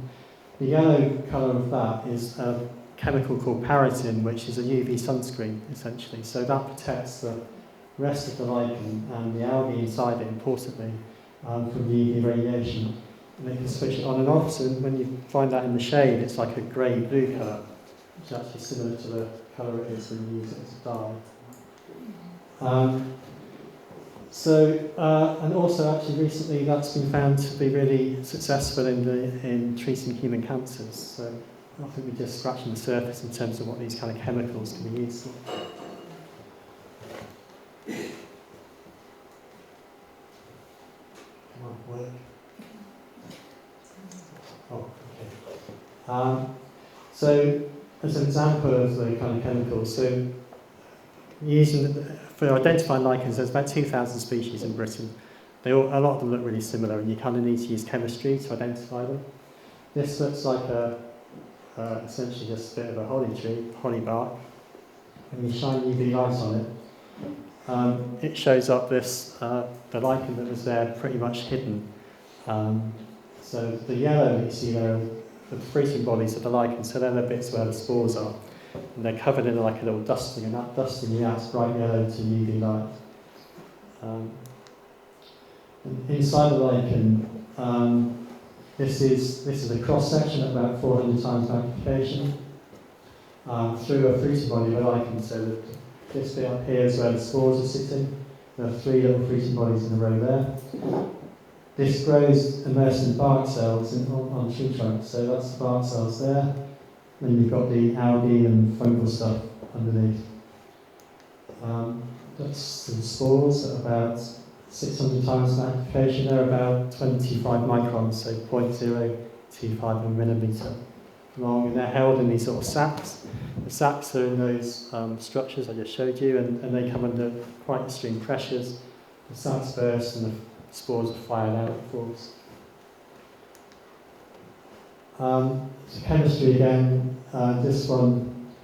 So chemistry is used in identifying them. You use certain chemicals to flush through the lichen, and in the case of that one, it goes bright purple. And then sometimes the chemicals in the form of crystals, which you can see when you use polarised light under a microscope. These are just taken with my phone and a microscope, so they're not great quality, but when you actually see it in the flesh, it's quite spectacular. So one of the things that got me kind of interested, I've only really been looking at lichens for 10 years or so, 10, 12 years. I was doing bird stuff before that. But one of the things that got me hooked on lichens is partly everything I've just been showing you, like how amazing they are, but also about what they tell you about the landscape. So you can read a lot about not just the ecological aspects of landscape, but the historical and our interaction with the landscape as well. So this is a really classic example. A coastal cliff where you have these kind of coloured bandings on the cliff. So this is low tide. So you've got barnacles and limpets standing in this grey brown bit, and this black stripe here is basically made up of the lichen, family of lichens called tar lichens, which are these sort of big black crusty things. These can survive regular inundation by seawater, so they grow in the intertidal zones. And above that you've got an orange zone up here, which is dominated by orange and yellow lichens, like the one we've just seen. And then you've got a grey zone up here, which stuff that basically doesn't really like seawater at all, salt spray. But the orange zone, they don't like regular inundation by seawater, but they can cope with sea spray, and they can cope with the nutrients that come with that, which then gives us indications about what's going on in our environment more widely. So you start this lichen, the yellow one, the Xanthoria, the maritime sunburst lichen, has become quite common in Britain, and you often see hedges with bright yellow twigs, especially in more urban environments. Now, that's a change that's been happening over the last 20 or 30 years, and that's a change in response to nitrogen pollution. So, to all intents and purposes, we're not aware of these kind of pollutants happening, but we can use lichens as biomonitors, as bioindicators to tell us what's happening to our environment. Basically what happens is because the orange lichen can cope with these really high levels of nutrients, other species can't, so it just outcompetes them. You get a complete change in the lichen communities on the twigs. Similarly, this one here, this lichen in the middle, can cope with quite high levels of nutrients as well.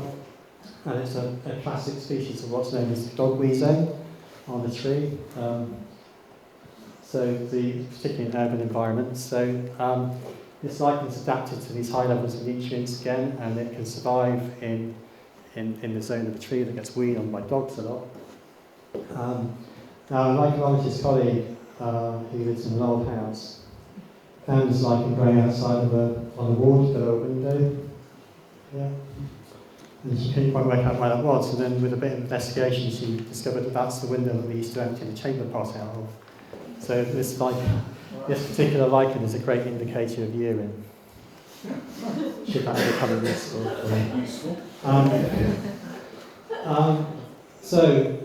Lichens and trees. So Britain has a lot of ancient trees still. We've got more ancient trees than most of the rest of Europe, certainly northwest Europe. So this is a site down in Buckinghamshire called Burnley Beeches. It's what's known as a wood pasture, so it's both woodland and pasture. You see how open it is amongst these big old trees. The picture on the left is an engraving from the 19th century. 19th century. And the photo on the right is a photo I took a couple of years ago.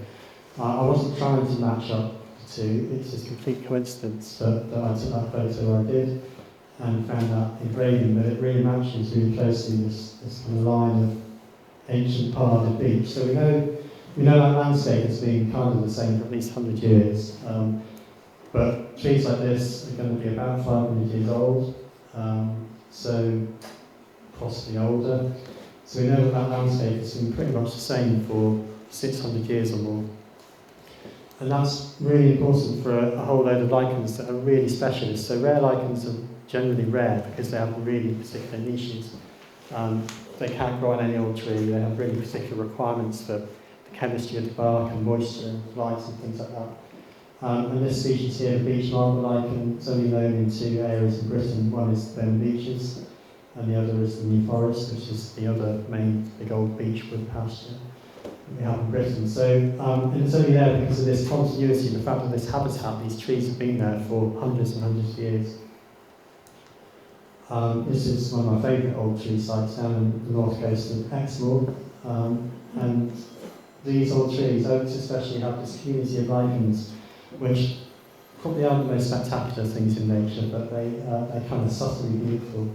They form these mosaics of crusty different colours and textures on the lower trunks of oak trees. So this community takes about 300 years to grow. I mean, it only colonises trees that are 300 years or more old. So it gives you an indication that there's been this continuity of habitat, this continuity of old trees on this site for centuries and centuries.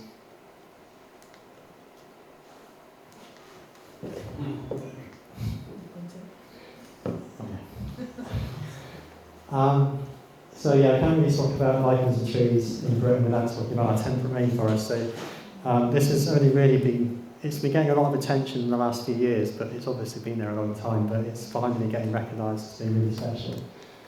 That's the global distribution of temperate rainforest in the globe. It's basically Pacific Northwest, Southern South America, down in southern Australasia, a few bits in Japan and Himalayas, Middle East, and then Britain and Ireland up here. So globally really rare, way more rare than tropical rainforest. And it's a really spectacular habitat for lichens. So species like the tree lungwort lichen, the red discs there are the fruiting bodies, that's what's producing the spores. Tailed leaf lichen, this species only reproduces by bits falling off, so in terms of that continuity of habitat, it can't get to new sites really easily, so you need that continuity. It's an old growth woodland species. Lead-fruited felt lichen, red-eyed shingle lichen, tree flute, we'll call that one knobbery felt lichen. Lichens don't have common names, really, so you can just make them up and get away with it. We'll call this one barnacle, well, it's his name is the barnacle lichen. And the green satin lichen or dragon skin. So these are all species of old growth woodlands and old growth temperate rainforest in particular. So you can tell a lot about the history of a woodland, temperate rainforest site when you go into it by looking at what lichens are there. If you're seeing these species, then you're in an old site, a site that's been similar to that for hundreds and hundreds of years. They probably actually go back as far as the wildwood, it's probably thousands of years that they've been growing in the Welsh temperate rainforest. You'll go into some woods and you just don't see these species. Well, they might be on some of the boundary trees, the old trees around the edge, and that's usually a sign that the wood's been quite heavily disturbed at some time in the past. And through the 18th and 19th centuries, our woods were really industrial.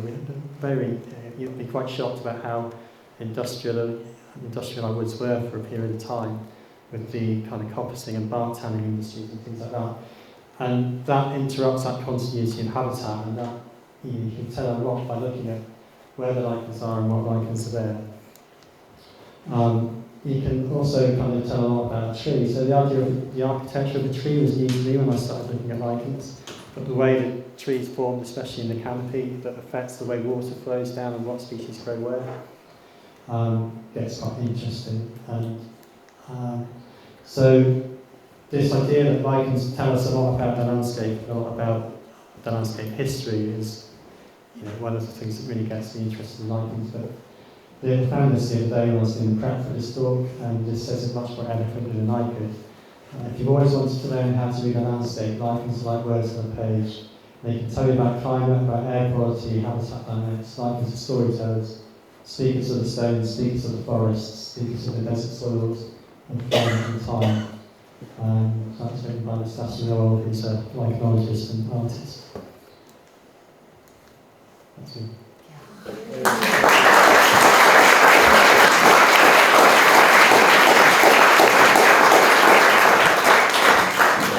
Wow, diolch, Dave. I think we all smiled when you said you'd only been studying lichens for 10 to 12 years. When you started talking, and now we understand, wow, it's very, very interesting. And I think you could have carried on for another 20 minutes, 40 minutes now. Yeah, but Dave was like this. Diolch yn fawr iawn, diolch yn fawr iawn. Wan ta, y siaradwr nesaf, hefyd o Plant Life, hi ydi swyddog cysylltiadau natur Plant Life, ac mae wedi teithio yr holl ffordd o Gaerdydd, chwarae teg, i fod yma heddiw. Croeso cynnes Cas Crocker. Croeso.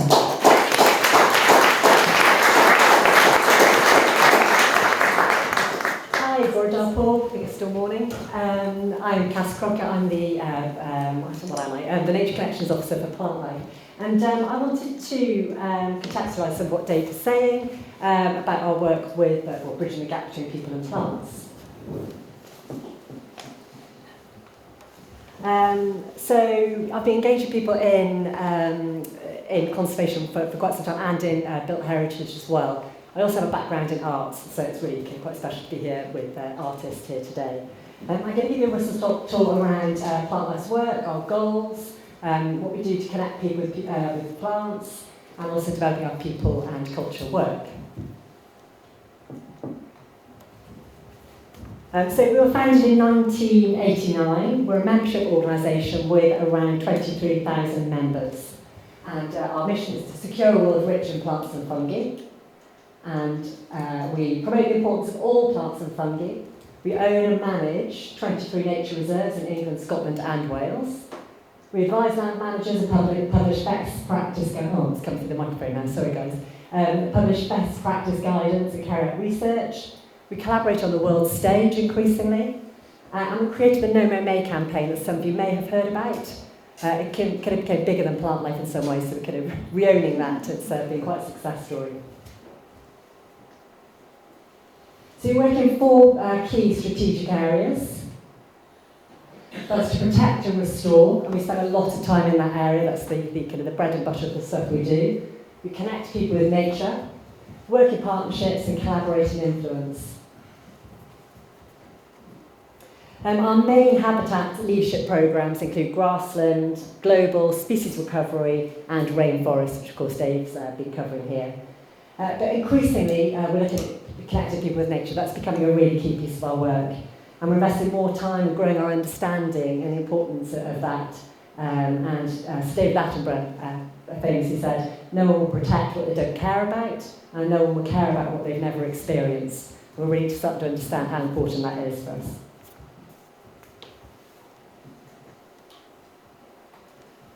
And so the Connect and Restore is the key strategic area I'm interested in. We've been, as I said, looking into nature connectivity more and more, but the key bit is the nature connectedness, and there's lots of research happening out of the University of Derby at the moment about the importance of that for species, sector and society. And Professor Miles Richardson from the University of Derby said that the 3 most important issues of our time, that's climate emergency, biodiversity loss and the mental health crisis, all have one thing at their heart, and that's the relationship between people and nature. The sector's really started to wake up to that correlation. This is what I call botanist facts and bottoms, building a collection of these pictures. You'll quite often see groups of botanists around a tree. I'm working on like an A1 poster, I reckon. So my colleagues naturally get wonder and awe out of these spaces, as you can see, they're just completely consumed. What we hope by connecting with people with nature is that they're fulfilled, happy and well, and if we're really honest, that they then start to act and stand up for plants and fungi. I think that the traditional conservation engagement toolkit is one of citizen science, surveying, and basically sharing the love of what our ecologists do. But these guys, with their hand lenses as their portal, they're transported into a landscape of total wonder. And I think they probably temporarily forget about the rest of the world around them. And I guess it's probably quite meditative. I imagine they have the associated benefits of things like Shinrin Yoku, forest bathing. So perhaps have lower heart rates, blood pressure, a souped up immune system, and improved feelings of happiness and creativity. And these guys are very connected with nature, probably so they literally have their heads buried in it. So we're starting to think about, well, that's a connection through science in some ways, but how else do people connect with nature? So I mentioned the University of Derby, so lots of their work is doing a deep sort of dive into the ways people connect, so that could be through emotion, beauty, meaning, senses and compassion. And I think the key thing about the research is everybody connects in a different way, but it's not just about kind of being in nature, it's about how you actually connect with it. There's no kind of right or wrong way, but I guess kind of taking a scrambler bike up Molly Bog or something might not be the way that we would traditionally think as connected with nature. And there are two fundamental types of that kind of connection, about that pursuit of pleasure, and they're hedonism and eudaimonism, I think that's how you pronounce it. And so what we promote really, I guess, is that idea of pursuing eudaimonic happiness, which is pursuit of authenticity, meaning, virtue and growth. So if you're really kind of learning about your kind of nature around you and caring about it, it's kind of going to give you a more sustained and greater connection to nature, arguably. And then the critical thing, this sort of image on the right, is the link between nature connection and action. People with a closer relationship with nature are prepared to do more to protect it. And from our perspective, that's the really critical thing.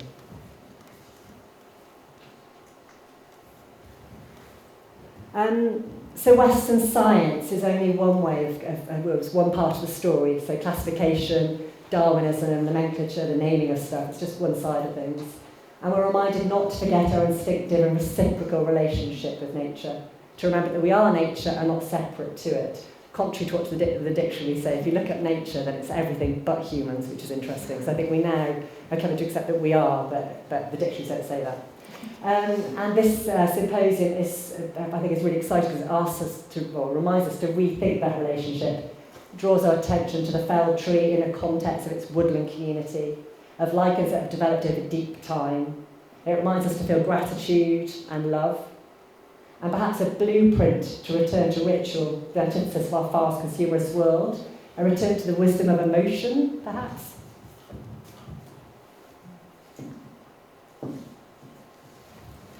And so, from an organisational point of view, we're thinking about how we engage with people, not just from a science and learning perspective. We're thinking more about how arts and culture plays a part too.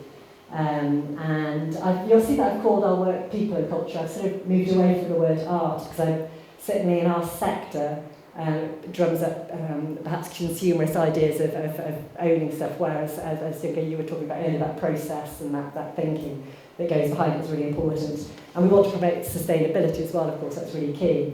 So process over form. And we hope this strand of work will help build human and planetary resilience to motivate action and transform behaviour. Dave talked about lichens being kind of sort of the gauge of the atmosphere's kind of health. Well, I think maybe artists are a litmus paper for what society feels like and kind of expresses what's going on. So I think I've probably read about some of that idea of artists being a litmus paper, but quite like that. And about hearing different people's voices and kind of expressing different ways of thinking.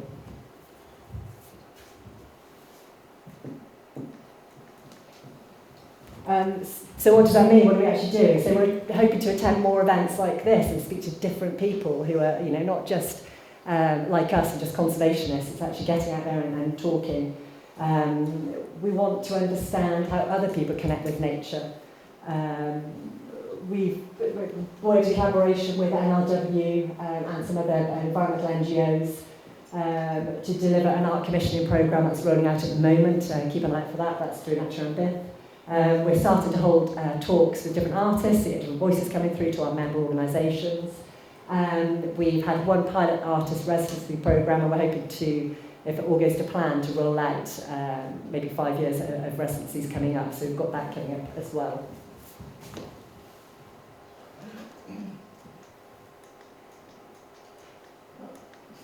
And so what we'd really like from today is for you to come and chat to us after lunch. We want to hear what you think. We want you to share your ideas with us.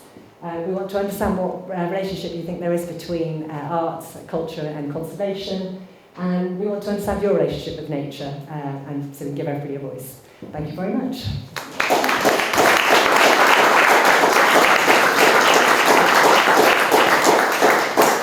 Diolch fawr iawn, Cas. Diddorol iawn. Very interesting. Diolch. Thank you. Now then, lunch will be at 12:30. Yes. Cinio am hanner awr wedi hanner, am awr.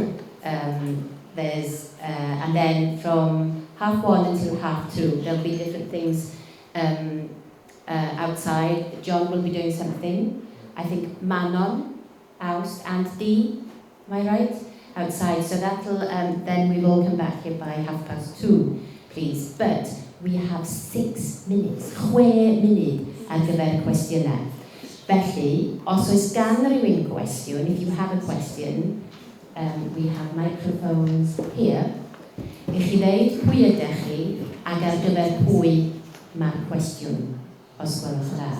So, na, mae gen i 8 munud. Yay! 8 minutes, question and answer. So if you have a question for either John, Junko, Gwenan, David, Dave or Cass, please, if you can put your hand up maybe and introduce yourself and then ask the question. Question, hey, come on. Oh yes. I'm from the boss here. When you do ask your question, os ydych chi yn gofyn y cwestiwn, please daliwch y meic fel goes deep and sexy, yay. Okay, question. Ag I bwy? Pawb yn swil fel arfer. Oes, mae'n enw fan hyn, Gabriela. Oh, close. Diolch. I had a question for Dave and Cass. I was wondering, are there any rocks that lichens or fungi don't grow on? Oh, yes. And so another question, do they grow on clays? You know when clays are embedded into the cliffs alongside the rocks? Is there any distinction? On the rocks, I'd say probably no. I imagine. Hold close, Dave, hold close. Thank you. Really close.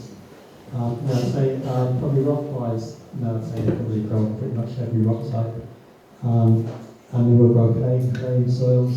They just really, they have a really interesting ecology when they grow on clay. Because it's such an unstable surface, they're kind of designed to reproduce really quickly and jump into that niche when it's just right. They're quite interesting. Certainly the rock type, the best colours of the lichens, you see them, they can actually take the iron out of rocks, so you see red streaks underneath lichens when they're on sort of iron-rich rock. Diolch, Dave. So many questions. Catrin? Ia, beth ydych chi'n gofyn? Well, that's unusual. Catrin?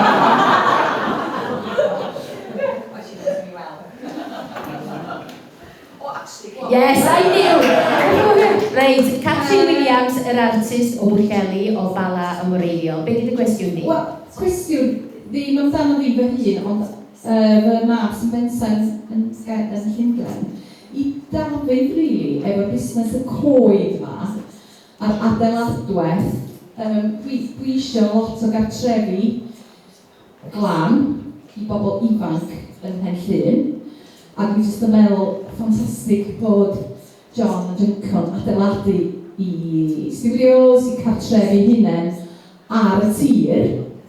Felly pam na bod ni'n gwneud hynny hefyd, ond falle gweithio hefo pensaer lleol wrth gwrs, Paul Dobson, beth yw'r un bref? O ie, y penseirin lleol felly. Dwi'n meddwl bod yn agoriadau anhygoel, a hefyd mae gennym ni y bobl sy'n adeiladu tai bobl ifanc seiri. A pam bod ni'n cael y tai sernol afiach sydd yn cael ei creu? Felly'r cwestiwn I Dafydd ydy, oes na bosibilrwydd, falle, o ddefnyddio y coed sy'n cael ei dyfu ar dy dir di I roi swych benne pobl, ddim jyst pobl ifanc, ond pobl yn gyffredinol. Yn sicr, oes, dyna sy'n licio lawr o.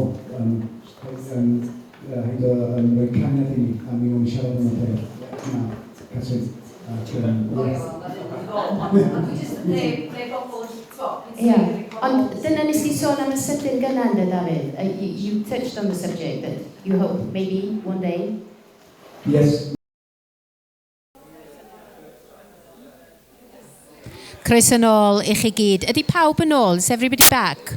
Or are we waiting? Are we waiting for anybody? Na, croeso nôl I chi gyd. Mae di pasio hanner awr di 2. It's now, I think, about 25 to 3, so I think we better get going. Nawn ni ail ddechrau y sgwrsio y prynhawn 'ma gyda sgwrs hynod o ddifyr, dwi'n siŵr, gan Manon Aws. Lle mae Manon? Dwi wedi gweld. Mae hi. Rhowch groeso cynnes I Manon, os gwelwch yn dda.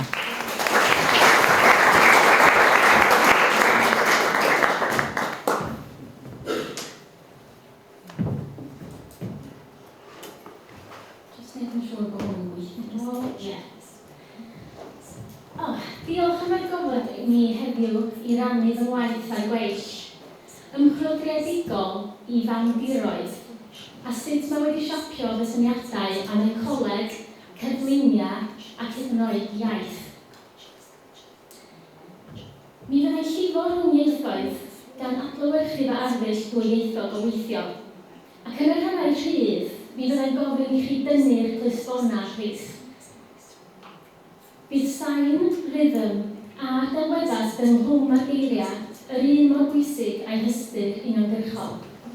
Achos mae mawnogydd yn dirweddau amwys sy'n cynnig dehongliadau amrywiol. Maen nhw'n gydd, yn dawel, heb holl drama'r arfordir a'r copaon sy'n gwerthu Cymru I byd. Mae corsydd a mawnogydd yn diroedd ansefydlog, yn llawn gweilladau gludiog a potensial.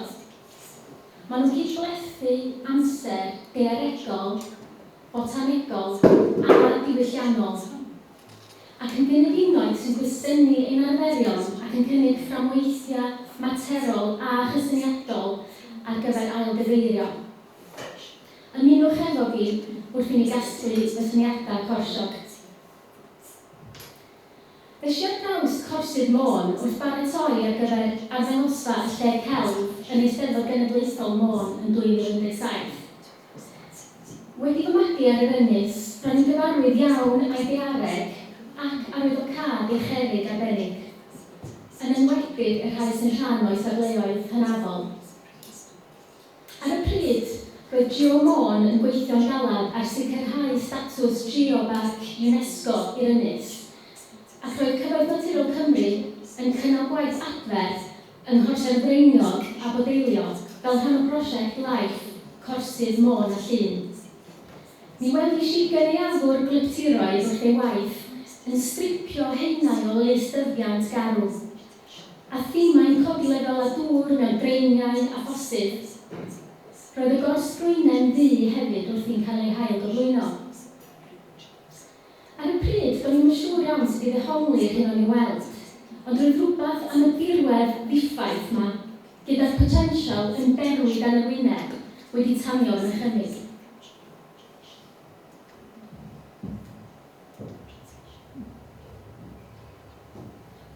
Oesoedd dan bwysau yn suddo mewn breuddwyd gorsiog. weighed down by limestone bedrock, seconds seeking like minutes, weathered, semi-permeable, more material than mind. I focus on breathing.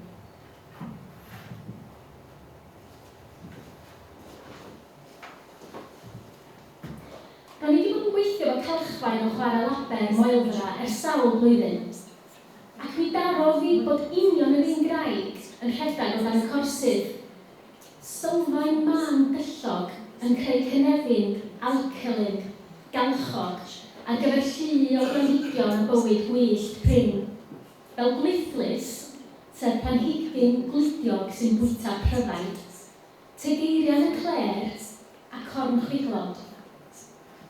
Galluogodd grant creu gan gyngor celfyddyda ni i gydweithio efo cyfath naturiol ar y corsydd.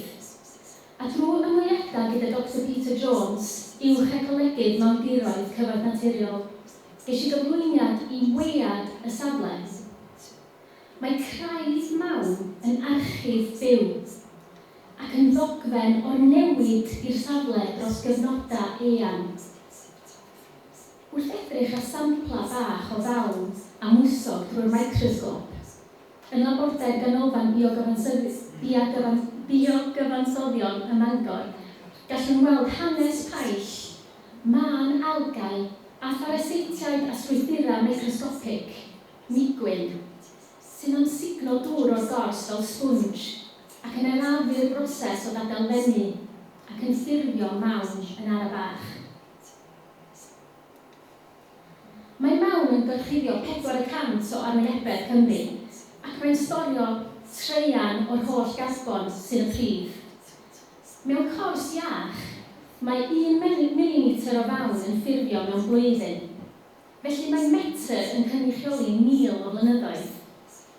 Mae mawn yn cymryd amser, a mae'r safleoedd yma'n fapia dwfn sy'n ein helpu i ddarllen y gorffennol a dychmygu'r dyfodol. Mwyn i rhain fod yn gynefinoedd sy'n ffynnu ac yn dal carbon, mae'n rhaid i'r mawn a'r mwsog aros yn ei lle. Ond mae'r crawcwellt a'r corswellt sy'n tueddu i ledaenu a sychu'r tir yn cael ei pori a'i torri yn mlynyddol. Ac gyda help Emyr Humphreys o Wardan, mi gasglai sachau o gwair o gorserfeiniog a'i sychu a'i malu cyn ei castio. Gan ei cymysgu gyda gwahanol gyfuniadau o galch, alginad, cregyn gleision wedi malu, biochar a gwlan mwyn ceisio creu ffurf. Gwaith ar gweill ydy hyn yn bennaf oherwydd effaith y tywyd ar y deunydd, ond gyda chefnogaeth y ganolfan biogyfansoddion a'r ganolfan ecoleg hydroleg ym Mangor, fel wyddais i greu prototype, sef prop cefliniol i ddal camera mawn ar y gors. Mae camerau yma yn mesur môr atmwm, sef gair Almaeneg i ddisgrifio'r newid naturiol mewn lefelau dŵr sy'n y tir, sy'n mynd i fyny ac i lawr fel tasar mawn yn anadlu. Cefais fy llorio gan y ddelwedd yma o'r mawn yn anadlu, cors sy'n gorff enfawr, ysgafn droed a'r batrymau byw. Mae'r ffilm fer yma yn dogfennu digwyddiad ar gors Bodeilio, Hydref dwytha, o'r enw Cyrff Corsiog, lle gwahoddais yr artistiaid Teddy Hunter, Julie Upmeyer a Mary Rose Pritchard i gydweithio.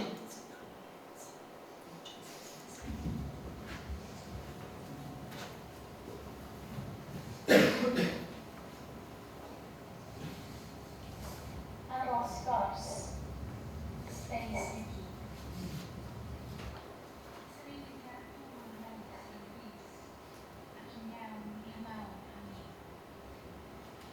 Mae'r galchfan yn gysur, ac estyn am y gynnau ysgrifau chymig.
wedi gyfnodi gan Cyngor Celfyddydau Cymru a Chyfoeth Naturiol Cymru wedi fy ngalluogi datblygu fy ngwaith corsiog yn bellach.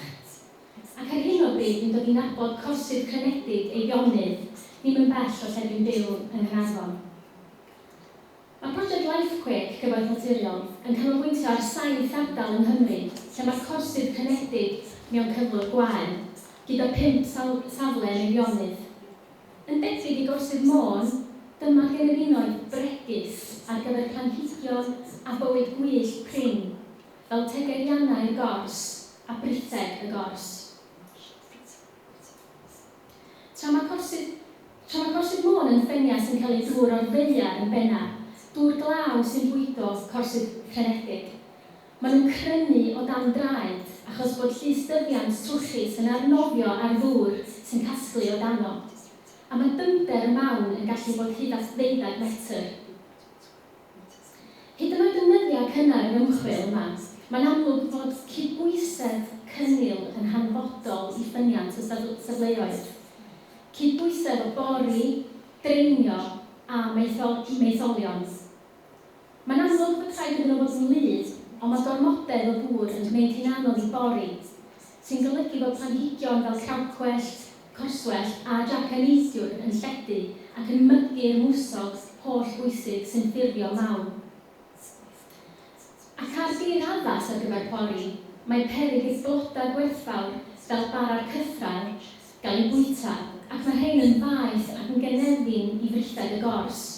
Pili pala sy'n ddim ond i'w gweld ar y mylon corsiog y wlad ac yn dirywio. Mae rhain yn ofodau bregus a chylyddol, ac mae angen cydbwysedd cynnil iawn. Mae'n anodd cerdded ar y tir. Mae'r tyfiant yn drwchus, ond eto mae'n hawdd disgyn mewn i dwll glud neu ffrwd gydd. Mae'r corff yn suddo yn y mawn, ond fel petai'n arnofio ar mwsog. It's a balancing act. It's about slowing right down to notice, listen, respond. Feet prepared in porous ground. Material thoughts swelling, written and rewritten. Sights still sinking in as we struggle to orientate. Mismatched horizons keep zooming in and out again. Penetration of the mind until a distant memory is ignited. Sweet peat cuttings. Torri mawn yn bintyra taclus. A pennau yn y gwynt ymhell o'r ddeiar blidiog rhag boddi mewn mawn madreddog. Meithrin cynefin. Meithrin arferion. Cultivating habitats beyond human habits. Language preserved in this live archive. Mignen, bog. Migwyn, sphagnum. Mwsog, moss. Mawnog, peatlands. Mawn, peat. I mewn i'r mawn â ni yn mwyn gweld trwy'r gors, stopping to notice peaty patterns. Cyfoeth naturiol, natural resources, different readings of the land and all it holds and supports, a vocabulary of unpredictability, a water hoard of words on precarious grounds, poetry trapped in peat like bodies, eerie preservation of the past and eerie reflections of the future. Liminal, local longing linking to a larger symbiotic whole. Corsydd crenedig a chorsydd cydbwysedd yn athraidd ac yn amwys ac yn lonyddwch.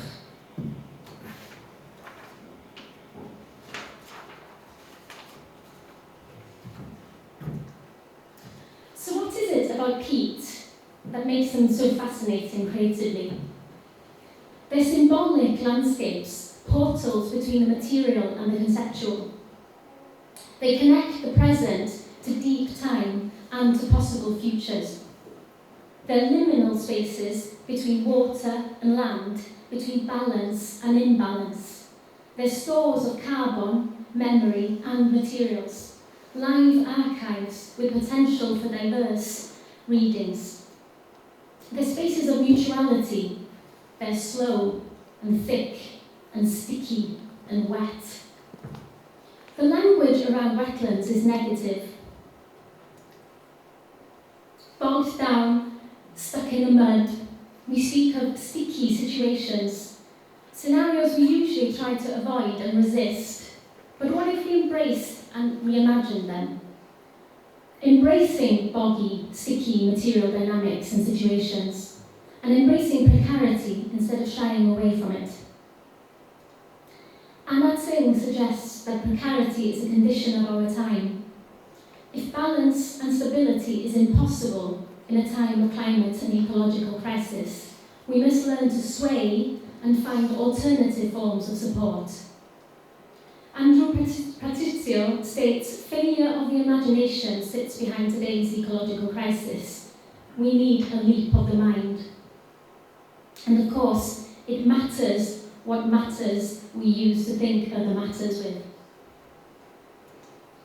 Through my work on peatlands, I'm putting myself in alternative relationships to science, and in the process, material thoughts develop and shape my practice.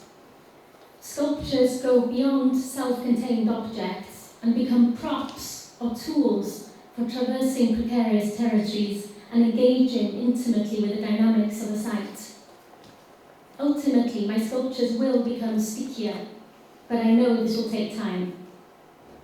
Mi wna I orffan gyda hyn, ai trwy ymgysylltiad materol a dod yn agosach at ddeunydd creu ein cynefinoedd, y mae modd ail-ddarllen ecoleg gyfoes bregus. I'll finish with this reflection. Is it through material engagement and intimacy that a rereading of fragile contemporary ecologies becomes possible? Diolch o galon. Thank you.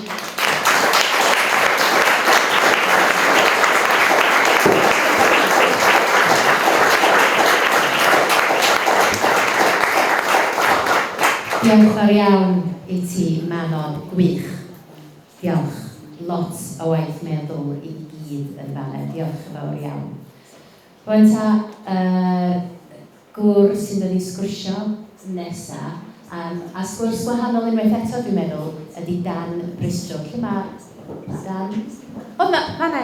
Wyt ti, sori, o'n i'n sbio, fi angen gwisgo'n sbectol ysdyn. Fi angen, mae yn fan hyn, croeso cynnes. Da ni edrych ymlaen yn arw. Diolch. Hi there. My name's Dan Bristow, and I'm the designer for Studio Bristow Landscapes, based in Bethesda in the Ogwen Valley. And this talk for today I've named "Messing with the Landscape." It's a kind of flippant phrase, but hear me out. I really want to feel like that we can be, as humans, be freer to kind of express our creativity while honouring nature and her rules. So, let's have a look. Oh, we jumped ahead. So, here we have a sort of bucolic, traditional scene from Mount Hillary, familiar to us who live in this beautiful area. Which at first glance seems like a sort of wild and natural place, as most people would see it. But actually, save maybe for the silhouettes of the mountains themselves, it's an entirely sort of human-engineered space, as we're coming to realise more and more. Chiefly illustrated by the lack of tree cover over the whole thing, which would have been pre-humans. So these trees here are introduced species, and even the dry stone walls are obviously not actually natural themselves, although we see them as a natural part of the landscape. So I'm just bringing this up really to illustrate how much humans have messed about with what we see as wild landscapes, which aren't actually wild anymore. So we've already had our fingerprints all over them. So, and in these wider landscapes, I'm all for the kind of the movements towards kind of complexifying them and bringing wildness, loosening our kind of dominating control over them that has been for the last many generations now. But however, if we zoom right into the spaces immediately around our dwellings, recently in garden design, especially in landscape design, there's been, I feel like we've sort of become paralysed creatively because based on this understandable fear of the destructions that our species can wreak on nature, that we sort of feel like we need to stop touching it. But the point is that we've already messed with it, so I feel like we can mess with it in a much more positive, holistic and productive way. So that's basically what I want to kind of talk about here. So if we look at these two garden spaces, which one would you say is more natural? More wildlife friendly or better for the planet? Well, it's a bit of a trick question actually, because I suggest to you that you can't tell from the images. It's the look of them, the aesthetic, has little bearing on how ecologically sound they are. So it's about the practices and the sort of sustainability credentials that are applied to the way in which we use the spaces rather than the way they look. And so there's a bit of a bugbear that I've had where we feel like we need to make spaces look natural when actually they're as managed as previous aesthetics have been. So it's all about the actual systems that we engage in these spaces that affect how healthy they are and how wildlife friendly they are. So last month I visited Great Dixter, which is one of the most famous gardens in the UK. And they had a full biodiversity audit done a few years ago and were astounded to find that the area with most teeming with species wasn't the wildflower meadows, the orchard, but actually the intensively managed formal ornamental gardens directly around the house. So it was a huge shock, and for me it's something that sort of validated a sort of feeling, that nebulous feeling I had for a while. So once we conceptually sort of de-link the aesthetics from what is good and wholesome, we're sort of freed creatively, and that's something that I really want to push so I feel like it's completely understandable that we want to try and stop feeling like we're kind of in dominion over nature, but I just feel like that we haven't all moved back into caves. We're still in houses that aren't obviously like a part of the nature that's around ourselves. So I feel like we still put creativity into the way in which we present ourselves in our buildings. So why don't we do it in our gardens? So I mean, a blackbird, for example, doesn't care if the yew tree looks natural or is shaped like another bird, but it's just to happily make its nest in there. So there is no difference there. So let's have some fun in these spaces. So topiary even isn't even a preserve of our species anyway. It can be natural in itself. So here, this is in Dungeness on the south coast. These volcanoes are they're decades-old gorse bushes that have been pruned very vigorously by rabbits over many decades, and they don't like their paws getting prickled, so they kind of make these cone shapes by leaning over, and eventually the gorse manages to spread far enough that they can burst through the middle, as you can sort of see that one on the left, so then they can sort of explode these volcanoes. So, and then what about this oak tree here in Crete? So the goats have managed to climb over the whole thing. In the right half there, they've managed to prune into these beautiful cloud prune shapes. And on the left, they've only managed to get to the top bit, so they're creating this beautiful sort of Japanese style layered plants in there. Yeah, this is that right half. Here's another tree. look at this oak tree. The goats have managed to climb over the whole thing. It's cloud green. The entire tree. Probably 20 metres tall. Quite amazing, isn't it? So yeah, so then we took this viburnum in a client's garden and we did that with it. So you can just have loads of fun. It doesn't have to look natural. It's just be just as good for the environment.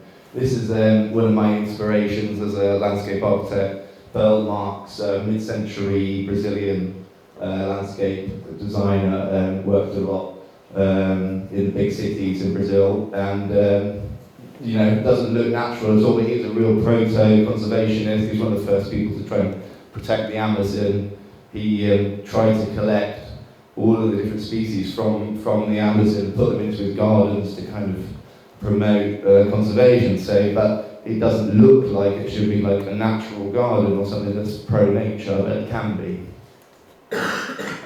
Also in South America, this is one of my favourite pieces of landscape architecture. It's called Punta Pite in Chile, and it's not a planted site. So garden design is not all about plants. And here, this is on the coast, using the rocks from the exact same location, but completely changing how one interacts and engages with the space just by this simple sort of intervention. It's like alchemy to me, like that you're taking material and sort of metamorphosing into something else. It's so simple and yet so considered, and the sort of beauties and sort of intricacy of the labour that's put into the way the material is used. And it doesn't look natural. Ecologically, it couldn't be much more light touch really on the space. So we were lucky enough to get to do a garden at the Chelsea Flower Show this year, and I'm really into rock anyway, and I wanted to kind of go a step further with this idea with the stone. And so rather than just using local stone in a local context, I wanted to use waste stone and sort of reimagine that. So this is in Abbott Quarry, Moyle Road on Ynys and with this enormous waste stone heaps, which is all the offcuts, when they dig a huge rock out of the ground and slice bits off it. And put them in a big pile, and then they just use it for crushing beneath roads. But I thought there must be a way of using this to a more beautiful outcome. So we took these slices, which are just beautiful in themselves. I did some test pieces here. Spent months over winter climbing over these heaps, sort of picking out all the right stones, like 16 tons of it for the garden. And then that sort of ended up garden how it looked earlier this year in Treborth Botanic Garden. So you can see we sort of reimagined that all of that is waste stone that would just be used for crushing, but I used it in a way in which is sort of like a Pembrokeshire style of vertical wedge wall. Which was done absolutely beautifully by a master stonemason. And this was at the opening, and then from the other side as well. And why don't we end up? We have all these enormous slag heaps of waste slate all around us, and just doesn't get used for anything. So why can't we sort of reinvent these waste materials? For example, why don't we make roofs like this out of them? This is a roof in Portugal.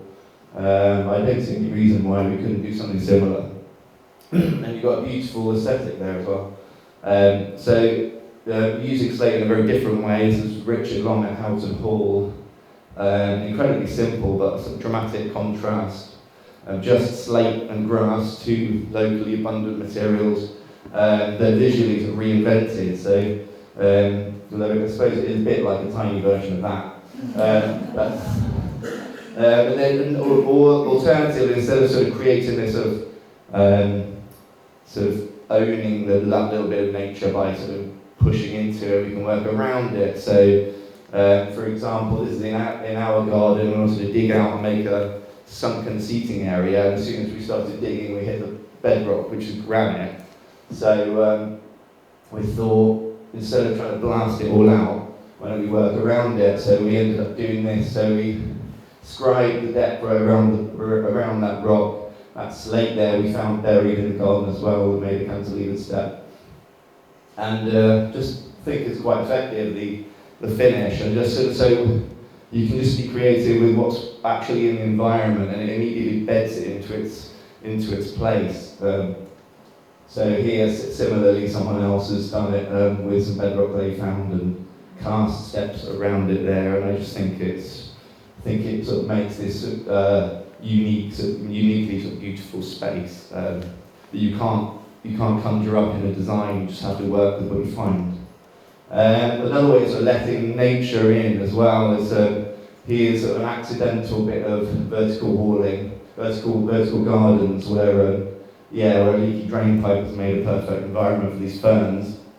But it's something we could design into our architecture, so we are sort of making the most of these little ecological niches that we can create and bringing nature into the spaces. So we did something a bit similar here at the garden we did in North London, where there's a deck that shoots a slope that's sloping away. And so there's a space underneath the deck there, so we thought, why not create a fernery under it? So because it's a shady spot, so we just absolutely packed it full of ferns. And it's just a lovely use of a little niche that otherwise would just be a waste. Or you can celebrate the effects of weather on materials. Here's sort of pattern textures, and the patterns are created from the weather, so you can use raw render and then let algae take over, lichens, as we were talking about earlier, and enjoy those instead of fighting nature. Or sometimes it's just happenstance, something that sort of falls into your lap, and then you can think creatively with it. So here's a brick wall that's just moulded by the tumbling of rocks on the coast, and it's just created a beautiful sculpture in itself.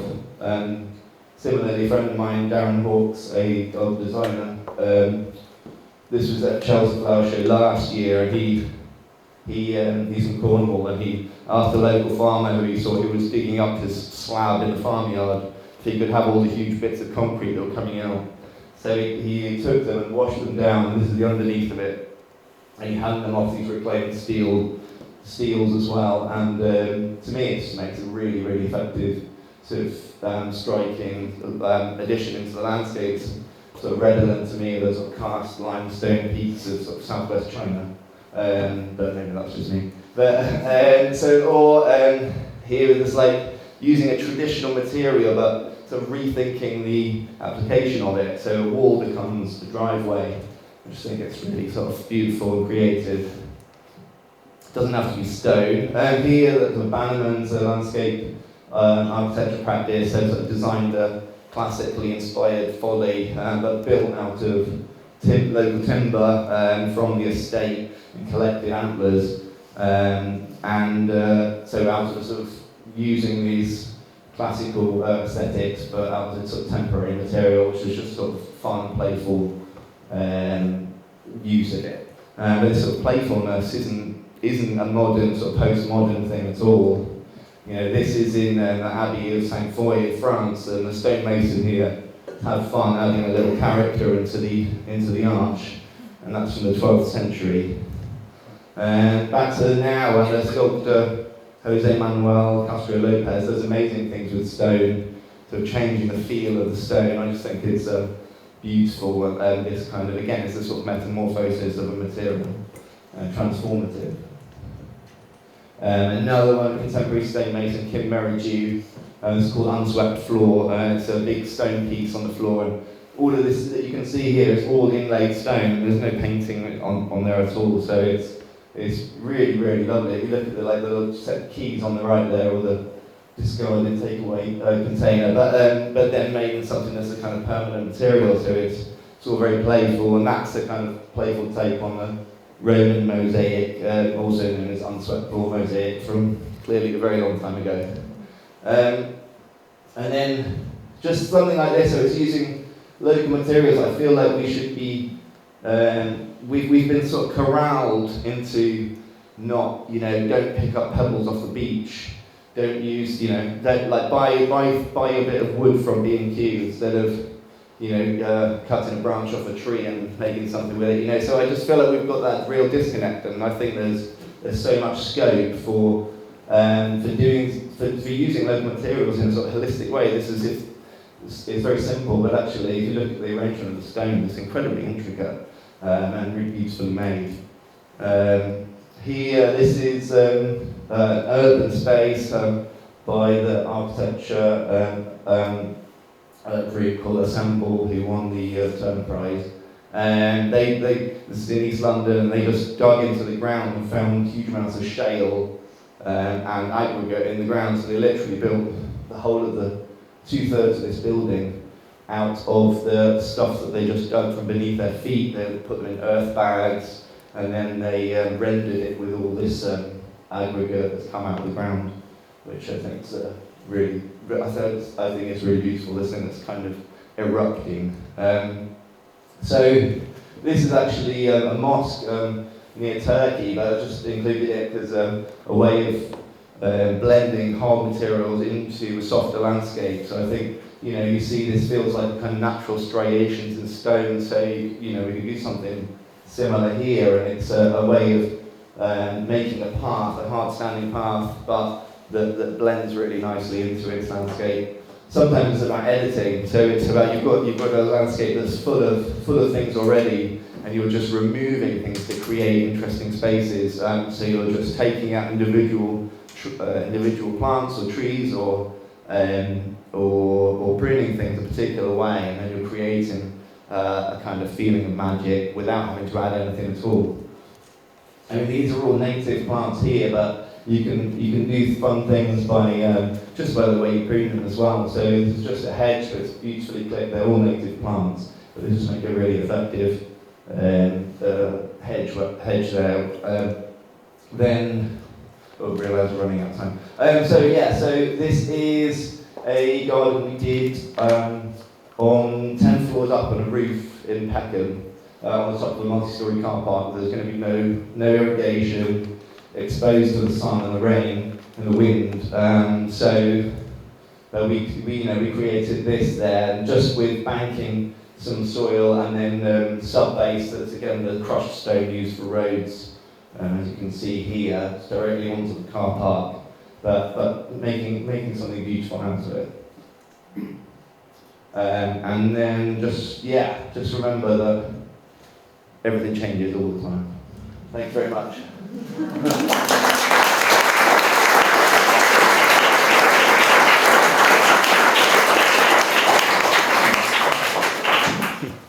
Wow, diolch yn fawr iawn. So inspiring. I think we could sit here and listen to you all day, Dan. And by the way, congratulations for gold, Chelsea. I've got to say that. And Llangyfarchedda, we should actually curtsy, shouldn't we? Yes, Llangyfarchedda nawr, Dan.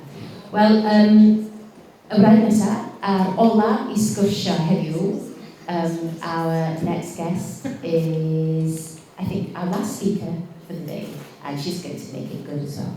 Croeso cynnes ysgolch dda I arweinydd tîm bioamrywiaeth Cyngor Gwynedd. Dwi'n dweud o'n iawn? Do, teitl pwysig. Ia, Connolly. Diolch.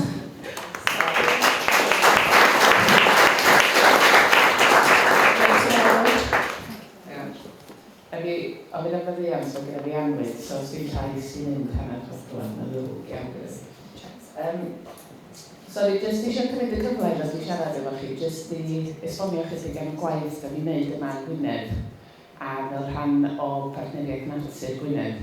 Dwi'n gwybod, os dwi'n sôn amdan Coed a cyngor lleol, di llaw neb am sydd i fyny mynd, ma'n nhw'n mynd â Coed mewn fatha'r priority number 1, ond mae'n lot o waith really positif yn digwydd yn Gwynedd ar y funud.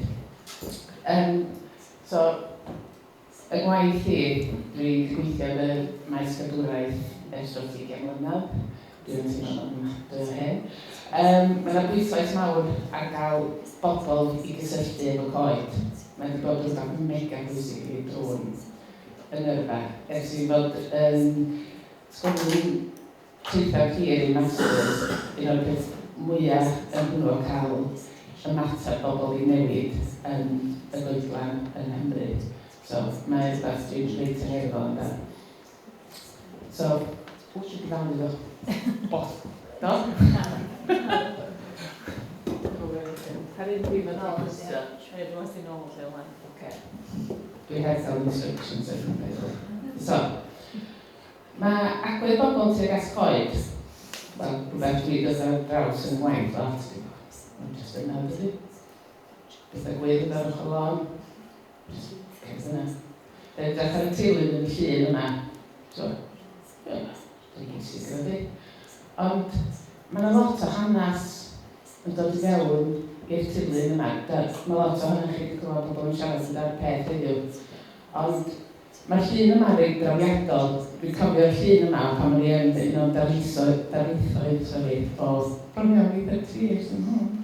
Ond mi gafodd cyfer Coed y wlad yma, Prydain i gyd, ar ôl y rhyfel byd cyntaf, ac o lawr i just 5% o'r tir. So meddyliwch chi am hynna, Cymru, Lloegr a'r Alban, dim ond 5% o'r tir oedd yn goediog. A wedyn, yn 1919, oedd y Comisiwn Coedwigaeth neu'r Forestry Commission i sefydlu. A mi oedd yn edrych ar hynna fel dau beth.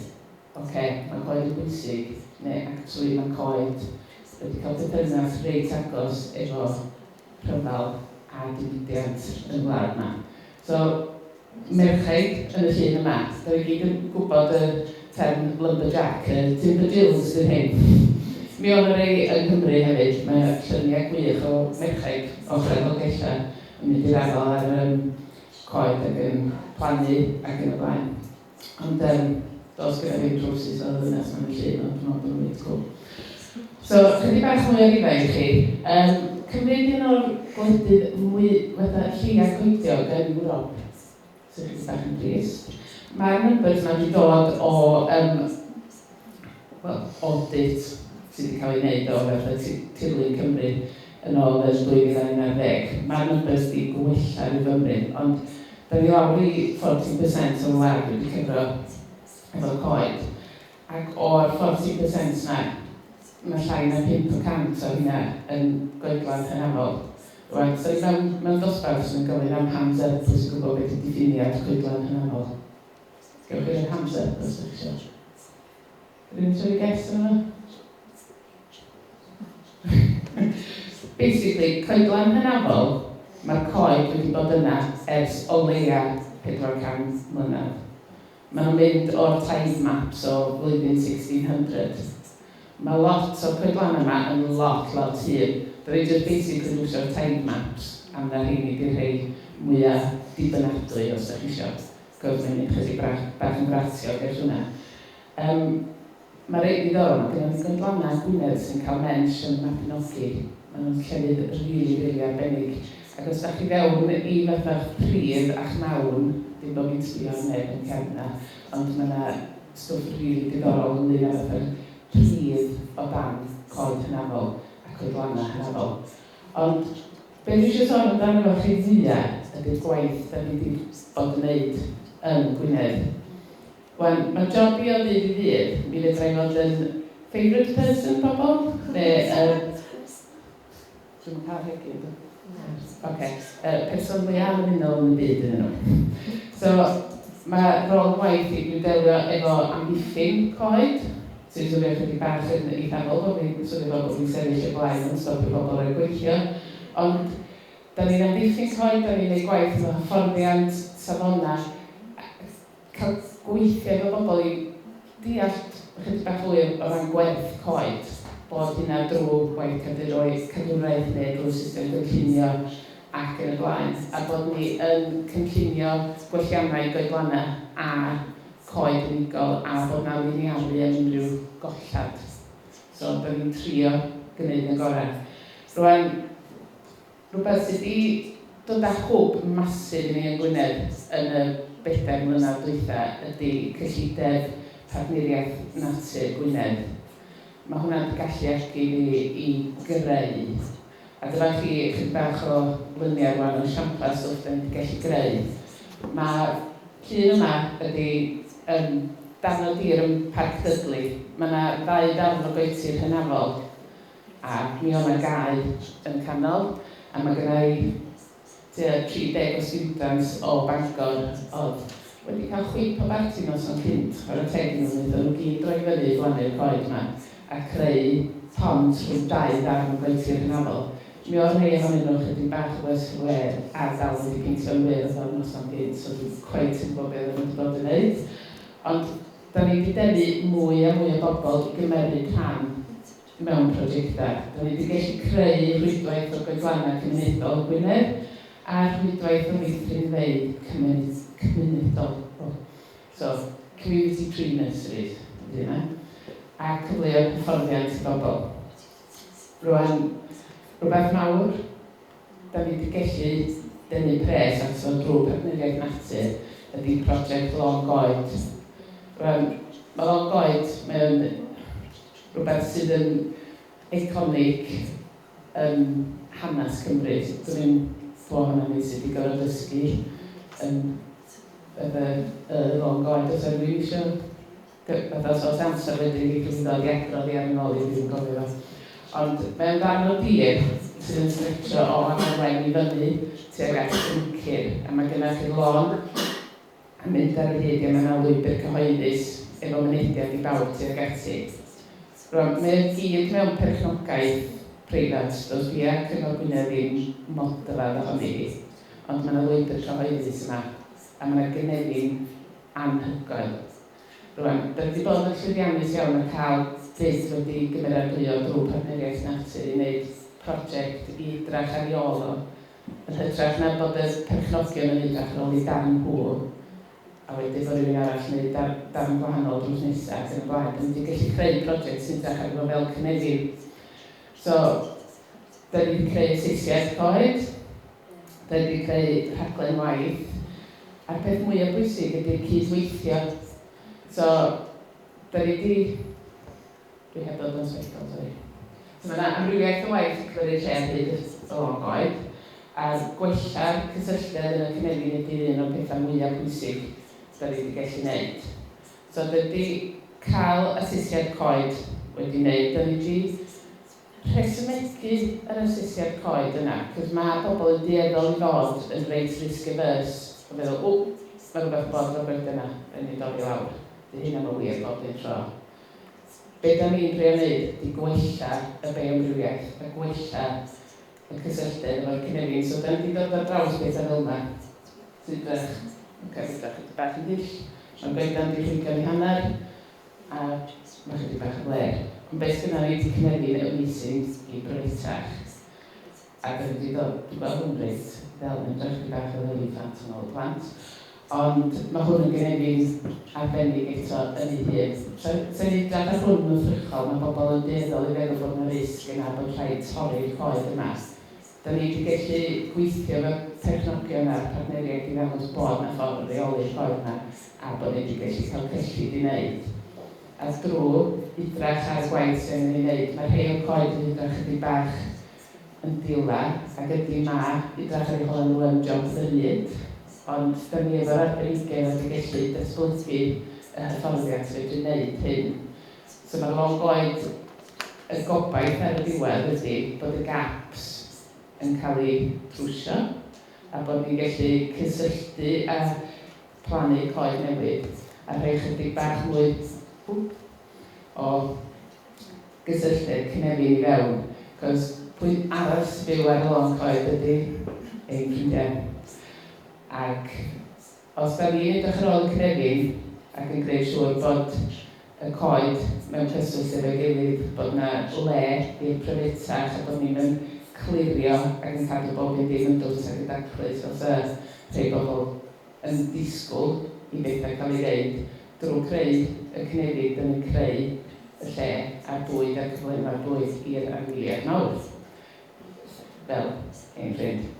Ond beth sy'n reit exciting amdano y cyflenwad cyllid yna ydy mae mae yna arian ar gael I ddehongli a greu celf hefyd i'r Long Coed. Mae yna hen ddarna yna, da chi'n gweld ar y chwith, ie? Dde. Oce, llawn chwith fi, dde chi. So mae gyda ni hen waith, so wedi da chi'n gweld mae carta'r Steddfod llynad wedi cael ei creu allan o ddarn o bren wedi disgyn yn y Long Coed hefyd. So da ni eisiau datblygu ar y cyswllt yna.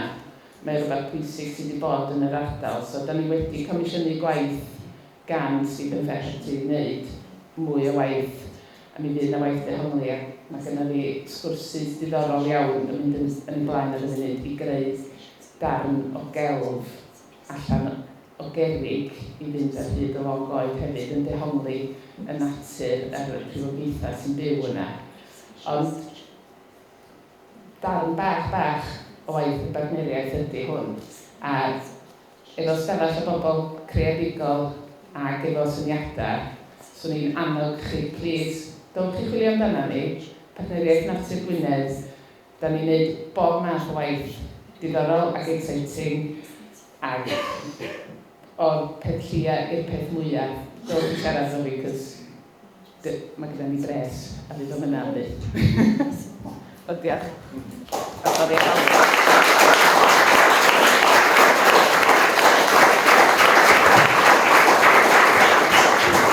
Diolch yn fawr iawn I Lea a glwys y chynniad deud a gan Cyngor Gwynedd Bres ar gyfer artistwyr partneriaeth. Ia, wel, beth Lea ddeud esam hyn.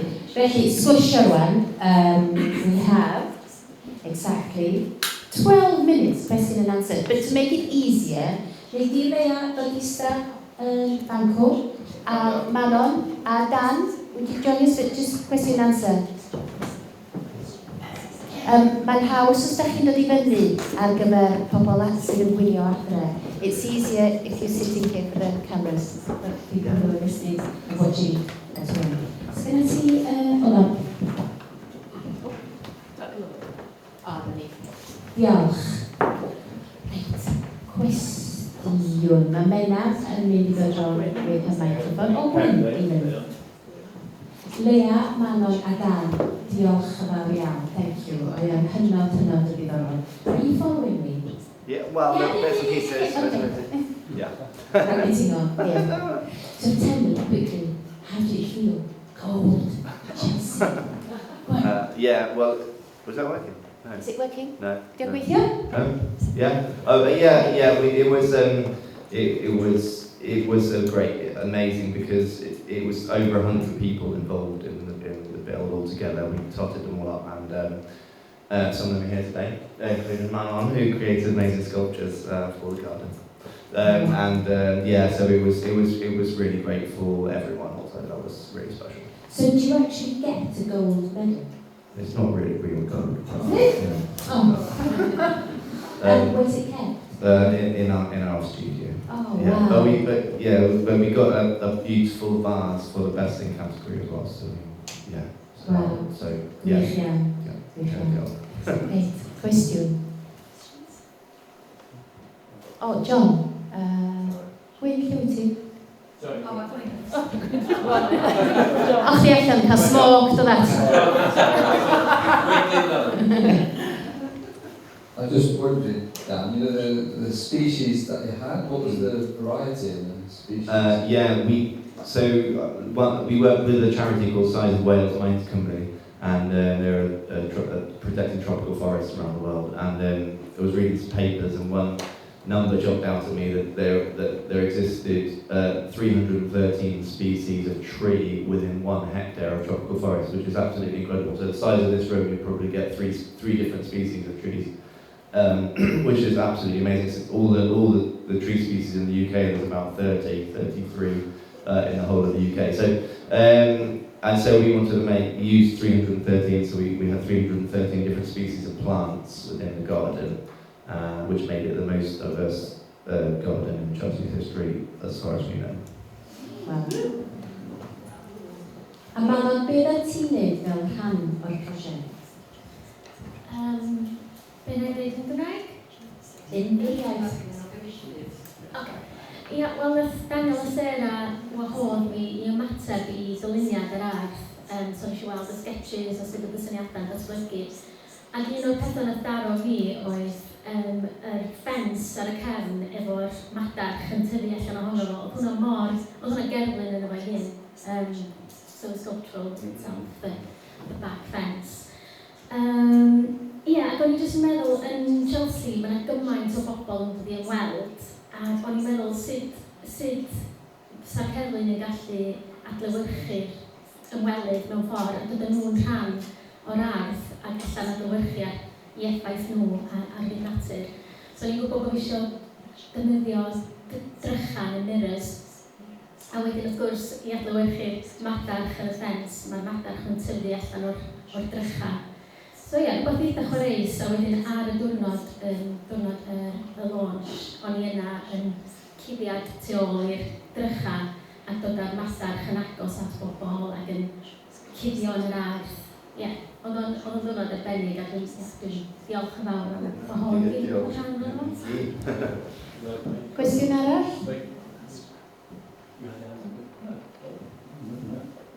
Gwan, think of a question.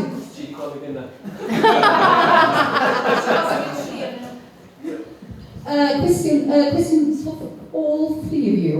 Ar ôl chi fod yn yr Chelsea, yr ardd, do you think you've had a lot more publicity? Dych chi wedi cael lot mwy o sylw?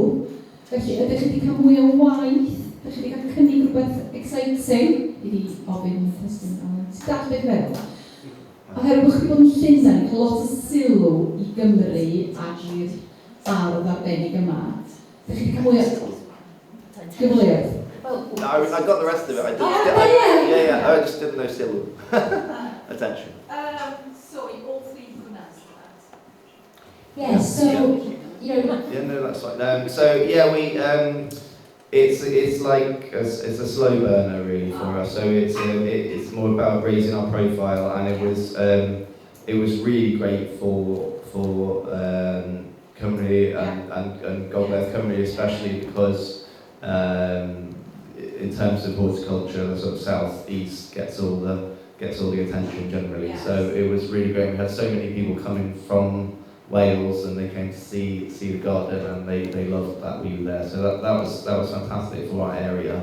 But yeah, in terms of the work that comes in, it's more a slow burner and I think that the most I got incredible responses from people in the industry who I really admire. Many people who got previous best in show gardens, they said that was their favourite garden in the whole show this year.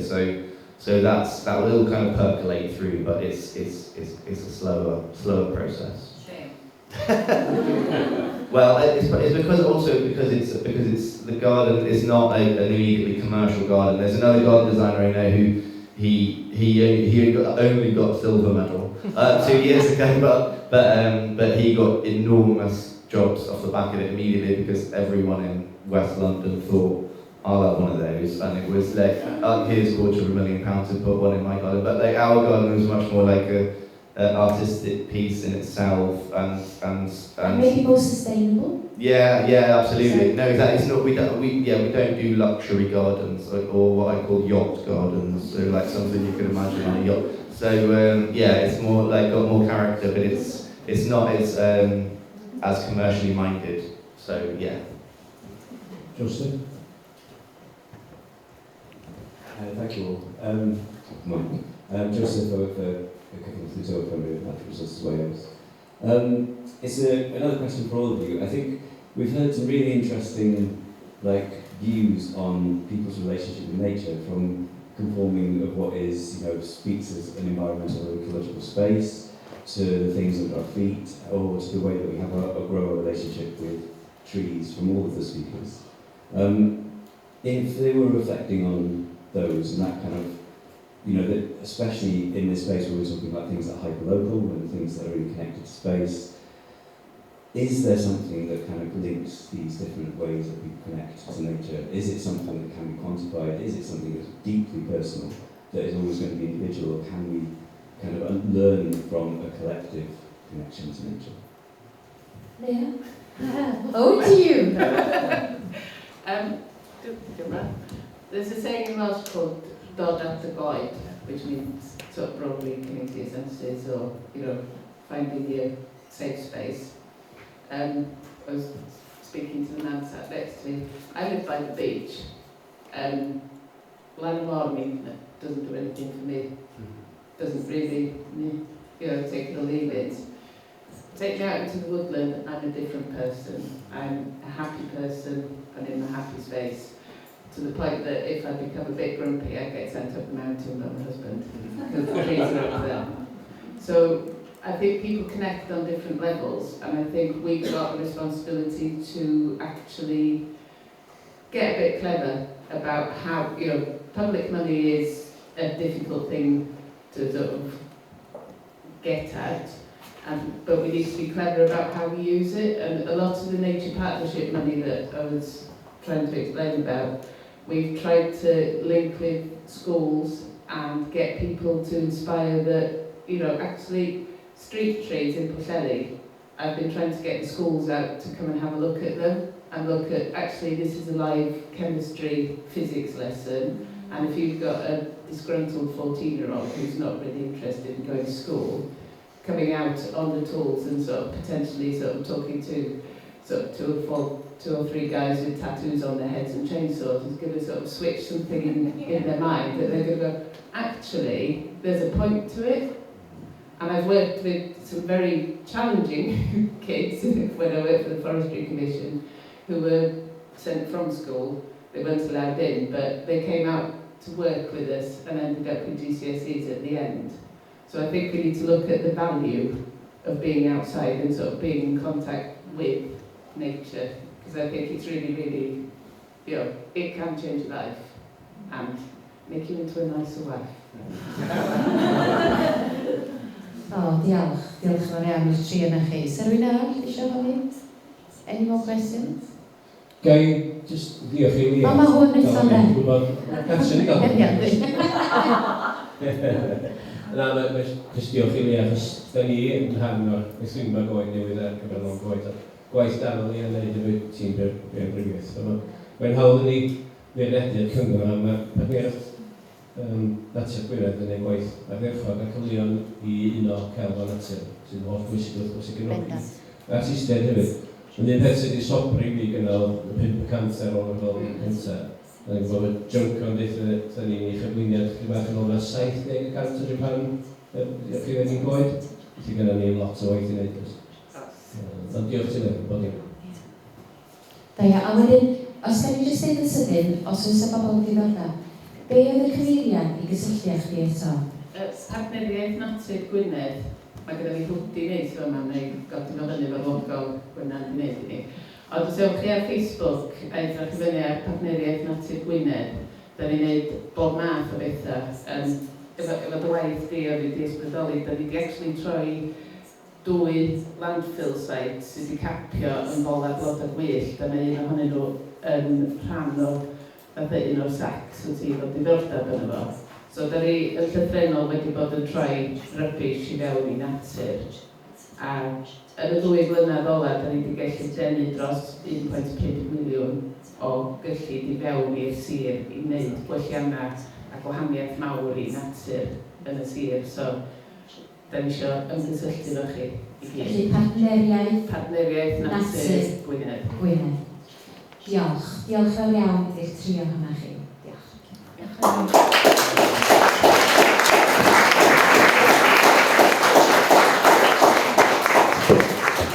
A mae amser jyst yn hedfan. John and Junco, please come up. Diolch. Wel, os da ni ddim yma heddiw, heblaw am y ddau yma, we wouldn't be here today without you two. Coexist. So, cyn i mi anghofio, before I forget, after the chat now, mae Gwyn di gofyn, os awn ni gyd tu allan, if we can all go out just for a quick photo before we all leave. Just allan ar y ffrant, allan ar y ffrant yma. Flaen y carpac, rhwng y ddau coed cyfan mawr. Oce, beth yn eto? Flaen y carpac. Oce, By the car park, please, before you whiz away. So, dyma'r ddechrau. This is the beginning of Coed, Coexist. And it started well. Are you happy? Yes, very happy, yeah. We've got just so many thanks, isn't it, to say to everyone turning up, but also Gwyn and the whole staff, and Alex, you know, and everybody, just working so hard. I can't believe this has happened, really. It's been a bit of a quick affair, really, God bless them. Everyone's just worked really hard. Yeah, it's just it's a really positive start, to answer your question. So this is the start. What's the next step? We kind of been thinking. Hello. So when we proposed this idea was back in April. This idea was sitting in our dinner table since 7 years ago. And then Alex and Gwyn got idea, let's do the Symposium first. So that wasn't our idea, this is actually. And then, so this is a three-phase project. And so first is Symposium, so everybody here, we targeted you, because every one of you is supposed to have this spider net for yourself. So hopefully you have a word, spread the word with your own community. Then what we want you to do today is basically attract any new idea, like any idea basically. It's not have to be earthy, could be any business, any literature, poem or music, chef, anything, and to get some idea to do with Coed, basically, a tree. Then we welcome any proposal. We try to sort of probably bridge some commission work or something, then aiming to have 2026, is it right? Sorry, 2026, hopefully in autumn or before, I can't remember. Early summer, before this amazing summer show, hopefully, to have some events and exhibition to show outcome, also probably continuous after that. So third phase is probably bridge some sort of one of the dream is bring some this Japanese artisan or something, could be Spanish, we have no clue, because classically we do here, you build a new artist residence studio, something like that. Artist residence. Yeah, so we want the cultural development in the future, and if we could continue this 2026 idea to go even more further, to deepen the roots, like a mycelium tree around the tree. It's basically spider net of a cultural deep depth. It's not like calling loads of tourism or anything like that, actually, but all about community here to make deep and interesting new idea and artwork and even music. Like a blanket and noodle, there was a point of start. Why not to create a new start? Like to carry on 300 years later. Oh, that's quite Coexist. That they started this new bits of new craft. That origin maybe could be now, today, would be my dream, our dream.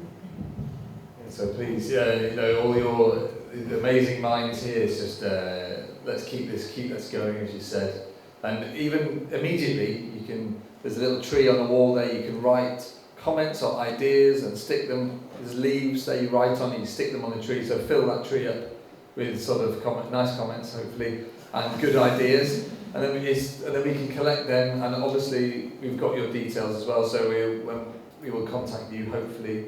And as Junker said, spread the word further than this room, and then we can grow these traditions. I think that's the word, isn't it? We can start these traditions that don't exist, or we can rekindle the traditions that do exist. And then the theme is such a special place, and I think we just want to grow and celebrate that, I think. Yeah. John, have you mentioned the beech tree as well? Oh yes. Oh, the beech tree.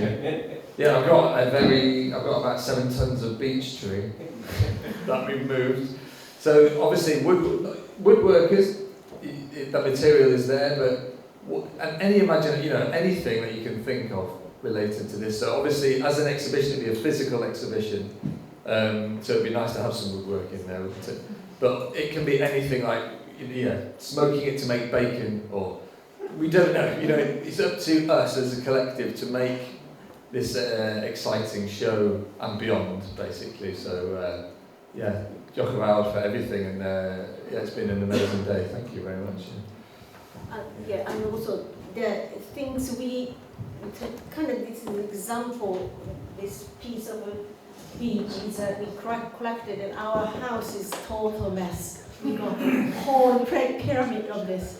And then so we kept for all of these maker artists, anyone want to come and collect, please come and help yourself and then make something out of it for 2026. It would be great. And then, you know, it could be charcoal, why not? And then could be make pigment out of it, or directly, you know, the scan the sort of surface, and then even scientific research. It would be amazing, to be honest. And also, woodwork is here as well. If you actually want to work, it's green at the moment, so I'm going to plank it hopefully before. Quick. Going to plank it before winter, because beach is not very good left outside. So, you know, literally contact me if you want some wood and what size as well, because I'm going to plank it, but try and be synthetic to the bits that I've got as well. Yeah. So what's the best point of contact for both of you with Coexist then? Where's the... Probably Instagram, direct mail. And is it going to be you two who are... Yes, I mean the gallery as well. And Glynneweddell. Yeah, Plass as well, yeah. So Alex, maybe. Poor Alex. Diolch, Alex. But as you say, welcome to contact through Instagram and yeah. So rhywun eisiau gofyn rhywbeth I John a Jenco? Any questions for John and Jenco? Oes, Manon.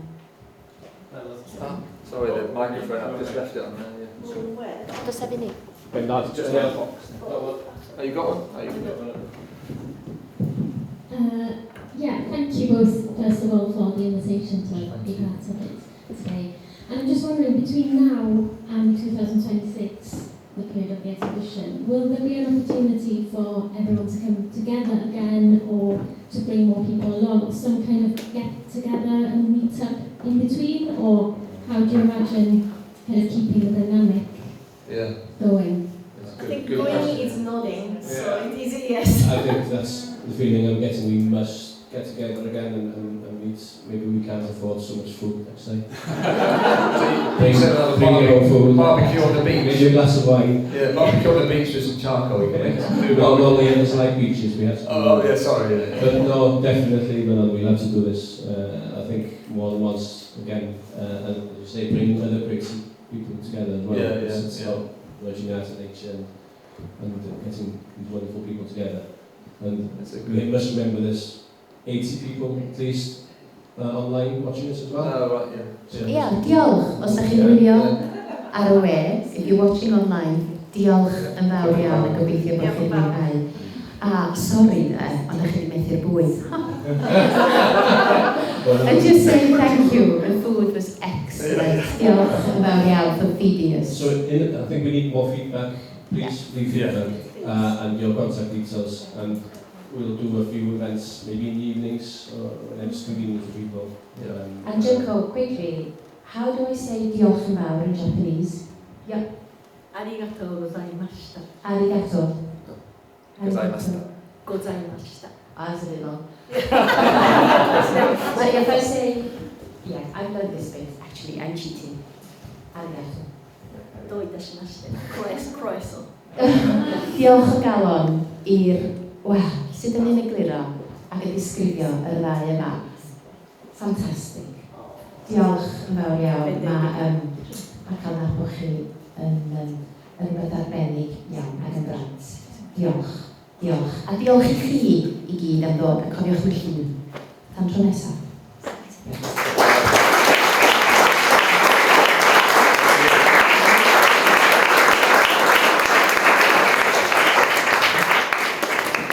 You must be in the middle of the picture. Oh my God.